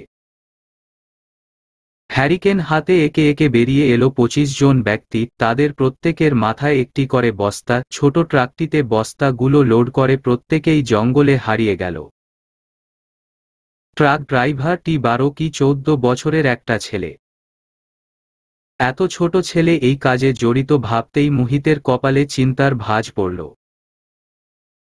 ট্রাক স্টার্ট দেওয়ার সাথে সাথেই মুহিত আর মেজর আদ্রিয়ান ট্রাকে কৌশলে উঠে পড়ল। ট্রেনিংয়ের সময় এই কৌশল সবার আগে তাদের রপ্ত করতে হয়েছে। শুধু তাই নয়, আর্মিদের বড় বড় চলতি গাড়িতে লাফিয়ে লাফিয়ে উঠা নামা তাদের নিত্যদিনের অভ্যেস। জঙ্গল পার হতেই দুজনেই তাদের কোমরে গুজে রাখা রিভলভার বের করল। এখনই ছেলেটাকে বাগে আনতে হবে এবং ট্রাকটির ব্যবস্থা করতে হবে। ভাবতে ভাবতে আদ্রিয়ান সামনে থাকা একটি শালগাছে ফাঁকা গুলি ছুড়ল। ছেলেটি ভয়ে ট্রাকটি স্লো করতেই মুহিত নেমে ট্রাকের দরজা খুলে ছেলেটিকে বন্দুক তাক করে। মুহিত অবাকের চরম পর্যায়ে পৌঁছে যায় যখন সে ছেলেটির কাছেও বিদেশি একটি রিভলভার দেখতে পায়। আদ্রিয়ান ও আরেক পাশের দরজা খুলে ট্রাকে উঠে বসে 2 জন 2 পাশে থেকে গান পয়েন্ট করে ছেলেটিকে তাদের কথা মতো গাড়ি চালাতে বলে। হঠাৎই ছেলেটি সিলেটি ভাষায় উঠে, আমারে ধইরা কোনো লাভ হইতো না, স্যার। আমার থেইকা কোনো তথ্য বাইর করতে পারতাইন না। আমার থেকে তথ্য বাইর করার আগেই তারায় আমারে গুলি করে মাইরা লাইব। ছেলেটির মুখে মৃত্যুর কথা নির্বিকার স্বাভাবিকভাবে বলার ধরন দেখে মুহিত আদ্রিয়ান দুজনেই অবাকের চরম পর্যায়ে চলে যায়। এইটুকু ছেলে জীবনের ভয় করছে না, কিসের ভয় তার তাহলে? মুহিত কৌতূহল দমে রাখতে পারল না, ছেলেটিকে প্রশ্ন করে ফেলল, কেন তুমি এই ঝুঁকিপূর্ণ জীবন বেছে নিয়েছ? আমার মা, বইন আর ভাইয়ের লেইগা, ছেলেটির সোজাসাপটা উত্তর। মুহিত ছেলেটিকে নির্দেশ দিল গাড়ি বর্ডার গার্ডদের ক্যাম্পের রাস্তায় ঘুরাও। ছেলেটি ভয়হীন কণ্ঠে বলে উঠল, ওইখানে গেলেও লাভ হয়তো না, হেইনের বড় বাবু ও সব জানে, আপনিই বিপদে পড়বাইন। মেজর আদ্রিয়ান আর মুহিত দুজন দুজনের চোখ চাওয়াচাওয়ি করল। এসব অফিসারদের কিসের লোভ সেটাই মুহিত অনুধাবন করতে পারছে না। ছেলেটির কথায় যুক্তি আছে, না হলে এত বছর ধরে এসব হচ্ছে কেউ কি কোনো দিন টের পায়নি। মুহিত ছেলেটিকে আশ্বাস দেয় সে যদি মুহিতকে স্মাগলার সম্পর্কে সকল তথ্য দেয় তবে মুহিত তার পরিবার ও তাকে একটা ভালো লাইফ লিড করার ব্যবস্থা করে দেবে। ছেলেটিকে মুহিতের নম্বর আর ভিজিটিং কার্ড দিয়ে আর ছেলের কিছু কথা রেকর্ড করে নেমে আসে গাড়ি থেকে। মুহিত শতভাগ নিশ্চিত ছেলেটি তাকে অবশ্যই ফোন করবে। কারো চোখের ভাষা পড়তে মুহিত ও আসিফ কখনো ভুল করে না। সারাদিন মুহিতের কোনো দেখা সাক্ষাৎ পায়নি স্বর্গ। সেই যে মেডিসিন এনে দিয়ে বেরিয়ে গেল, এরপর না হোটেলে ফিরল না তাকে ফোনে পাওয়া গেল। স্বর্গ জানে মুহিত এখানে তার একান্ত ব্যক্তিগত কাজে এসেছে। তবুও তার কাছে মনে হলো মুহিত তাকে অবহেলা করছে, প্রায়োরিটি কম দিচ্ছে। এসব উল্টাপাল্টা ভেবে মন আকাশে কালো মেঘ জমলো, সাথে অক্ষি কোণে জমলো জল। রাত 2টার দিকে মুহিত ক্লান্ত শরীরে হোটেলে ফিরে আসলো। তার উচিত স্বর্গকে একটু সময় দেয়া, দুজনে কিছু ভালো টাইম স্পেন্ড করা। কিন্তু বাবা ভাইয়ের খুনির শাস্তি না দেয়া পর্যন্ত কিভাবে নিশ্চিন্তে সুখের সময় পার করবে মুহিত? স্বর্গ টের পেয়েছি মুহিত এসেছে, তবুও অভিমানে চোখ টিপে কাত হয়ে ঘুমের ভান ধরে পড়ে রইল। মুহিত ফ্রেশ হয়ে এসে স্বর্গকে না ডেকে আস্তে করে পাশে শুয়ে পড়ল। মুহিতের এমন আচরণে অভিমানের পাল্লা আরো ভারী হল। স্বর্গ মনে মনে সিদ্ধান্ত নিল কাল ভোরেই মুহিতকে ফেলে সে ঢাকা চলে যাবে। মিসেস তারিনকে দীর্ঘ 6 বছর পর কাছে পেয়ে নামিরার যেন কান্নাই থামছে না। সোহাগ তাকে থামানোর চেষ্টা করে, বারবার ব্যর্থ হচ্ছে। এই সময়ে তার এত স্ট্রেস নেয়া ঠিক হবে না। মিসেস তারিন নিজেকে অনেকটাই সামলে নিয়েছেন। মন দুর্বল থাকলে অল্প কারণেও কষ্ট পাওয়া যায়, আর যদি মনকে একবার শক্ত করা যায় তখন শত বিষাদও আর কষ্ট মনে হয় না। নামিরাকে সান্ত্বনা দিয়ে চুপ করালেন মিসেস তারিন। নামিরাকে যেই সম্ভাব্য ডেলিভারি ডেট দেয়া হয়েছে সেটা আগামীকাল। মিসেস তারিন নামিরা আর সোহাগকে অভয় দিচ্ছেন আর ব্যাগপত্র গুছাচ্ছেন। কখন হসপিটালে দৌড়াতে হবে কেউ জানে না। মিসেস তারিন হেল্পিং হ্যান্ডকে ঘর কিভাবে গুছাতে হবে, কি দিয়ে মুছতে হবে সব বুঝিয়ে দিলেন। ব্যাগ গুছাতে গুছাতে হঠাৎই হাতের ধাক্কা লেগে বেড সাইড টেবিলের উপর থেকে ফুলদানিটা মোজাইক করা ফ্লোরে পড়ে চূর্ণবিচূর্ণ হয়ে গেল। চমকে উঠল নামিরা। মিসেস তারিনের মন কু ডেকে উঠল। মেয়েটার ডেলিভারি ভালোয় হবে তো। সকালবেলা মুহিতের ঘুম ভাঙল ফোনের ভাইব্রেট শব্দে। একটা আননোন নম্বর থেকে কল এসেছে। বিরক্তিতে চোখ মুখ কুঁচকে এলো। এখনো ঘুমের রেশ রয়ে গেছে, কে ফোন করলো এই সাত সকালে? বিরক্তিতে ফোন রিসিভ করে কানে তুলতেই ওপাশ থেকে সালাম দিয়ে বলে উঠল, সালাম সাহেব, আমি রাশেদ।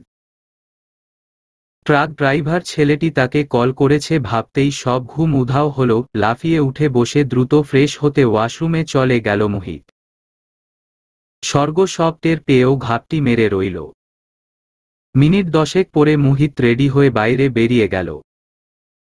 স্বর্গের জানার কৌতূহল হলো এত ভোরে মুহিত যাচ্ছে কোথায়। মুহিতকে ফলো করতে সেও হাত মুখ না ধুয়ে স্লিপিং ওয়ারের সাথে চোখে কালো সানগ্লাস আর মাস্ক পরে নিল। মনে মনে বলল, ফলো হিম। আর্মি জিপ নিয়ে মুহিত একটা রাস্তা ধরেছে। মোটা অঙ্কের টাকার বিনিময়ে স্বর্গ একটা ট্যাক্সি নিয়েছে হোটেলের সামনে থেকে। একটা চা বাগানের সামনে এসে মুহিত জিপ রেখে নেমে গেল। স্বর্গ ও গাড়ি থামিয়ে ভাড়া মিটিয়ে নেমে গেল। তিনটা রাস্তা তিন দিকে গিয়েছে, চারপাশে আঁকাবাঁকা টিলা, ঘন চা বাগান আর পাহাড়। মুহিত কোন রাস্তায় গেছে স্বর্গ গুলিয়ে ফেলল। তবুও মনে সাহস সঞ্চয় করে অপু 10-20 খেলে মাঝখানের রাস্তা দিয়ে পথ ধরল। মুহিতকে রাশেদ দেখা করতে বলেছে এই পাহাড়ে, গুরুত্বপূর্ণ কথা সারবে তাই। তাড়াহুড়োতে মেজর আদ্রিয়ানকে বলতে ভুলে গেছে মুহিত, অবশ্য টেক্সট করে লোকেশন পাঠিয়ে দিয়েছে, এসে যাবে তারাও। কিছুক্ষণ হাঁটতেই কাঙ্ক্ষিত পাহাড়ের সন্ধান পায় মুহিত। জায়গাটা শহর থেকে 25 কিলোমিটার দূরে। বেশি মানুষের আনাগোনা নেই। কারণ চা বাগানটা চা কালেক্ট করার অবস্থায় নেই। অনেক খোঁজাখুঁজির পর রাশেদের সন্ধান পাওয়া গেল। ছেলেটি যতটা উচ্ছ্বাস নিয়ে মুহিতকে ফোন করেছিল ততটাই বিরস লাগছে এখন তাকে। ছেলেটি মুহিতকে নিয়ে বিভিন্ন কথার ছলে পাহাড়ের উপর উঠার রাস্তা ধরল। মুহিত কিছু বাছবিচার না করে মন্ত্রমুগ্ধের ন্যায় তাকে অনুসরণ করতে লাগল। হাঁটতে হাঁটতে হাঁপিয়ে উঠল মুহিত। পাহাড়টি ভূমি থেকে প্রায় 700 থেকে 800 মিটার উঁচু হবে। আশরাফ চৌধুরী সম্পর্কে বিভিন্ন কথা শুনতে শুনতে অনেকটাই উপরে উঠে গেছে তারা। হঠাৎ মুহিতের মনে সন্দেহ দানা বাঁধে। আর উপরে উঠতে চায় না মুহিত। প্রতিশোধ পরায়ণতা এতটা অন্ধ করে ফেলেছে তাকে। একটা অচেনা, অজানা জায়গা, তার মধ্যে অপরিচিতের সাথে এতটা পাহাড় বেয়ে উপরে উঠে গেছে। হঠাৎই স্বর্গের স্বপ্নের কথা মনে পড়তেই বুক ছ্যাঁতো করে উঠল মুহিতের। হঠাৎ আকাশে কালো মেঘার গুড়গুড় শব্দ শোনা গেল। বিদ্যুৎ চমকানোর আওয়াজে ভীত হল মুহিত, কিন্তু বাইরে প্রকাশ করল না। হঠাৎ ছেলেটি কান্না জড়িত কণ্ঠে বলে উঠল, সাহেব আমারে মাফ করবায়ন, আমি আমার পরিবার বাঁচানের লেইগা আপনেরে মৃত্যু মুখে ঠেইলা দিলাম। বলেই ছেলেটি চোখের জল মুছে পাহাড়ের উপরে তাকাল। পাহাড়ের চূড়া থেকে একজন কালো কাপড় পরিহিত লোক দেখা যাচ্ছে, যার চোখ মুখ সব ঢাকা। মুহিত অবস্থা বেগতিক দেখে পাহাড় থেকে দৌড়ে নামতে চাইল, কিন্তু লোকটি মুহিতের বুকে গুলি করে দিল। বুকে হাত দিয়ে হাঁটু মুড়ে বসে পড়ল মুহিত। তার চোখ দিয়ে জল ঝরছে, গলগল করে বের হওয়া তাজা রক্ত ভিজিয়ে দিল মুহিতের শার্ট, হাঁটু, পাহাড়ের মাটি। হঠাৎই মাথার উপর আকাশে একটি চিল চক্রাকারে ঘুরতে লাগল আর ভয়ঙ্কর সুরে ডাকতে শুরু করল। মুহিতের শ্বাস রোধ হয়ে আসছে, দৃষ্টি ঝাপসা হয়ে যাচ্ছে। হায় নিষ্ঠুর নিয়তি, জীবনে কোনো সুখই আমার জন্য লিখলে না। স্বর্গের কান্না ভেজা চেহারা চোখের সামনে ভেসে উঠল মুহিতের। মেয়েটি জানতেও পারল না তার স্বামী পৃথিবী থেকে বিদায় নিচ্ছে। নরম মনের পাগল মেয়েটা কিভাবে সহ্য করবে নিজের সদ্য বিয়ে করা স্বামীর অকাল মৃত্যু? আর মা কি বাঁচবে আমার মৃত্যুর খবর শুনে? এমন কঠিন জীবন দিয়ে কেন তাদের সৃষ্টিকর্তা এই পৃথিবীতে পাঠিয়েছে? তারা সৎ, নিষ্ঠাবান, এটাই কি তাদের অপরাধ? শরীর আর সায় দিচ্ছে না, চোখ ভরে ঘুম আসছে। লোকটি বিদঘুটে শব্দে হাসছে। হাসতে হাসতে মুহিতের কাছে এসে শার্টের কলারে ধরে দাঁড় করাল। লুটিয়ে পড়তে চাইছে মুহিত, কিন্তু লোকটির এক হাতেই হহুত শক্তি। মুহিতের মতো 80 কেজি একজন মানুষকে সামান্য কলারে ধরে দাঁড় করিয়ে রেখেছে সে। লোকটি হাসি থামিয়ে দাঁত পিষে বলে উঠল, কোথায় গেল তোর বাহাদুরি মেজর মুহিত ওয়াসিফ? আমি যদি আগেই জানতাম তোর বাপের আরও একজন ছেলে আছে, তাহলে তোর ছোট ভাইয়ের মতো তোকেও পাতাল থেকে খুঁজে হলেও অস্তিত্ব মিটিয়ে দিতাম। আজ তোকে দেখাবো আমার সাথে লড়ার পরিণাম, যেমন তোর বাপকে দেখিয়েছিলাম। আরে, তোর বাপকে পিস পিস করে কুপিয়েছি আমি। কি ভেবেছিস তুই সিলেট এসে আমার নামে প্রমাণ জোগাড় করে জেল খাটাবি আমাকে? আমার চোখ ফাঁকি দেয়া এতই সোজা? কি পারলি? ঠিক ধরে ফেললাম তোকে। অনেক চেষ্টা করেছি তোকে বাগে আনতে, আজ সফল হলাম বলেই রাগে খরখরে কণ্ঠে বলে উঠল। বন্দুকের গুলির চাইতে কোপানোর হাত ভালো আমার। কেন জানিস? এককালে কসাই ছিলাম আমি। কসাই, আহমেদ কসাই। গরু আর মানুষ দুটোই খুব ভালো কাটতাম। বন্দুকের হাত নয় আমার, চাকু, চাপাতি, চপার এসব ভালো চলে, বুঝেছিস? মরবি যখন, মরার আগে আমার চেহারাটা দেখে মর, বলেই মুখের কাপড় সরালো। আশরাফ চৌধুরীর এমন ভালো মানুষের আড়ালে হিংস্র রূপ মুহিতের চোখে জলের সমাগম করল। মুখ দিয়ে কিছুই প্রকাশ করতে পারল না। তার বাবাকে দেয়া প্রতিশ্রুতি সে রাখতে পারল না। Good bye major. ওপারে ভালো থাকিস। বহুত দৌড় করিয়েছিস আমাকে তুই, বলেই পাহাড় থেকে ধাক্কা দিয়ে ফেলে দিল মুহিতকে। এমন মৃত্যু দিলাম তোকে, তোর বাপ ভাইয়ের মতো জানাজাও পেলি না। জঙ্গলের পশুর খাদ্যে পরিণত হ শালা চুতিয়া, বলেই হাসি থামিয়ে চোখ মুখে রাগেনে ফুঁসতে থাকলেন। আর ট্রাক ড্রাইভারকে উদ্দেশ্য করে বলে উঠল, তুই আমার কোনো কাজেরই নস, যখন তখন মুখ খুলে দিবি সুযোগ পেলে, তোকে আর ভরসা করা যাচ্ছে না। তুইও মেজর এর সাথে ওপারে যা। ছেলেটি ভয়ে পাহাড় থেকে ঝাঁপিয়ে পড়তে চাইলে আশরাফ চৌধুরী তার শীর্ণ দেহ খানা ধরে ফেলে এক থাবায় গুলি ছুড়ে দেয় ছেলেটির পেটে। ছেলেটি লুটিয়ে পড়ে আশরাফ চৌধুরীর পায়ে ঝাপটে ধরে। আশরাফ চৌধুরী ছেলেটির হাত পিষে দিয়ে চলে যায়। ছেলেটি মাটিতে শুয়ে কাতরাতে থাকে। মেজর আদ্রিয়ান, আপনি এখানে? হঠাৎই গহীন পাহাড়ে নিজের নাম শুনে চমকে উঠে আদ্রিয়ান। পাশেই একটি মেয়ে স্লিপিং ড্রেস আর বড় কালো চশমা, মাস্কের সহিত মুখ ঢেকে দাঁড়িয়ে আছে। বিদঘুটে লাগলো আদ্রিয়ানের কাছে। স্বর্গ মাস্ক খুলে নিজের পরিচয় দিতেই চিনে ফেলল আদ্রিয়ান। বিনয়ের সহিত বলল, জি ম্যাম, মেজর আমাকে এখানে আসতে বলেছে, যদিও একটু লেট করে ফেলেছি। চলুন যাওয়া যাক, বলে পায়ের গতি বাড়ালো আদ্রিয়ান। কাঙ্ক্ষিত পাহাড়ের নিকট এসে স্বর্গকে উদ্দেশ্য করে আদ্রিয়ান বলে উঠল, ম্যাম আমি উপরে উঠব, আমার কাজ আছে, আপনি অপেক্ষা করুন। পাহাড়টির দিকে তাকাতেই স্বর্গের স্বপ্নের সেই পরিচিত পাহাড়ের মতো মনে হল। হঠাৎই বুকে মোচড় দিয়ে উঠল স্বর্গের। ভয় বমি বমি ভাব হচ্ছে তার। আদ্রিয়ানকে ফেলেই সে পাহাড়ে উঠতে লাগল। ভেতর থেকে কেমন একটা অদ্ভুত অনুভূতি হচ্ছে থেকে থেকে। 40 মিনিট ওঠার পর স্বর্গ হাঁপিয়ে উঠল। কত উঁচু পাহাড়! আর মুহিত কোথায়? মেজর আদ্রিয়ান ফোন চেক করে দেখলেন নেটওয়ার্ক নেই। জোরে জোরে ডাকতে শুরু করলেন, মেজর মুহিত, মেজর মুহিত। স্বর্গ এবার কেঁদে ফেলল। তার স্বপ্ন কি অনাকাঙ্ক্ষিত ভাবে সত্যি হতে যাচ্ছে তবে। ভেতর থেকে শক্তি সঞ্চয় করে। ছোট ছোট গাছ ধরে ধরে আবার পাহাড়ের চূড়ার দিকে উঠতে শুরু করল। আরও 20 মিনিট হাঁটার পর চোখের সামনে রক্তাক্ত অবস্থায় একটি ছেলেকে গোঙাতে দেখে চিৎকার করে উঠল স্বর্গ।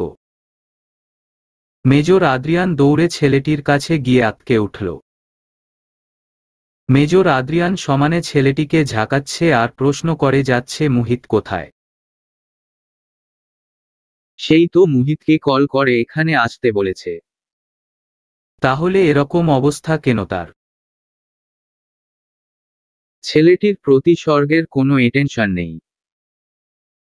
সে চিল্লিয়ে চিল্লিয়ে ডেকে যাচ্ছে, মুহিত, মুহিত। দিকবিদিক শূন্য হয়ে গেল স্বর্গ। ছেলেটি বহুত কষ্টে হাত ইশারা দিয়ে কিছু বোঝানোর চেষ্টা করল।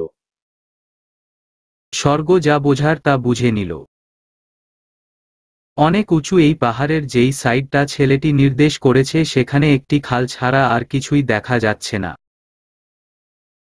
স্বর্গ পাগলের মতো কাঁদতে কাঁদতে বলে উঠল, please major Adrian, army rescue টিমকে কল করুন। কেউ মুহিতকে নিচে ফেলে দিয়েছে। বলেই মাটিতে হাঁটু মুড়ে বসে কাঁদতে লাগল। একদিকে এই আহত ছেলেটি, অন্যদিকে স্বর্গ। কাকে রেখে কাকে ধরবে আদ্রিয়ান? এই মুহূর্তে তার নিজেকে পৃথিবীর সবচাইতে অসহায় ব্যক্তি মনে হচ্ছে। মেজর মুহিতের চিন্তায় তার কান্না এসে যাচ্ছে। তার মধ্যে এই রক্তাক্ত ছেলেটির গোঙানি। অনেক প্রতিকূল পরিবেশে যুদ্ধ করে মিশন শেষ করে দেশে ফিরেছে আদ্রিয়ান। কখনো এমন ফিল হয়নি। তবে আজ কেন এত ভেঙে পড়ছে সে? না, তাকে শক্ত হতে হবে। নিজের ডিউটি তাকে শতভাগ পালন করতে হবে। নিজেকে স্বাভাবিক করে ছেলেটির ক্ষত ভালো করে লক্ষ্য করল আদ্রিয়ান। কোনো আনাড়ি হাতের গান শট মনে হচ্ছে। ছেলেটি সাময়িক জ্ঞান হারালেও প্রাণে বাঁচানো যাবে। আদ্রিয়ান স্বর্গের উদ্দেশ্যে বলল, ম্যাম, নিজেকে শক্ত রাখুন, ছেলেটিকে বাঁচানো আমার ডিউটি। আমি ওকে নিচে নিয়ে যাচ্ছি, আর এখানে নেটওয়ার্ক নেই। রেস্কিউ টিমকে কল করতে হলে নিচে নামতে হবে। প্লিজ আমার সাথে নিচে নেমে আসুন।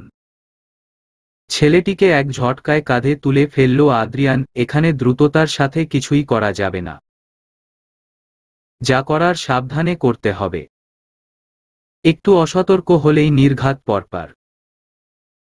ছেলেটিকে নিয়ে ধীরে ধীরে পাহাড়ের গাছ ধরে ধরে নামতে লাগলো আদ্রিয়ান। 1.5 ঘন্টা পর নিচে নেমে এলো তারা। ততক্ষণে ছেলেটি জ্ঞান হারিয়েছে। আদ্রিয়ানের জিপের কাছে আসা মাত্র ফোনে নেটওয়ার্ক এলো। সাথে সাথে আদ্রিয়ান ডায়াল প্যাড থেকে নম্বর ডায়াল করে দ্রুত কল লাগালো।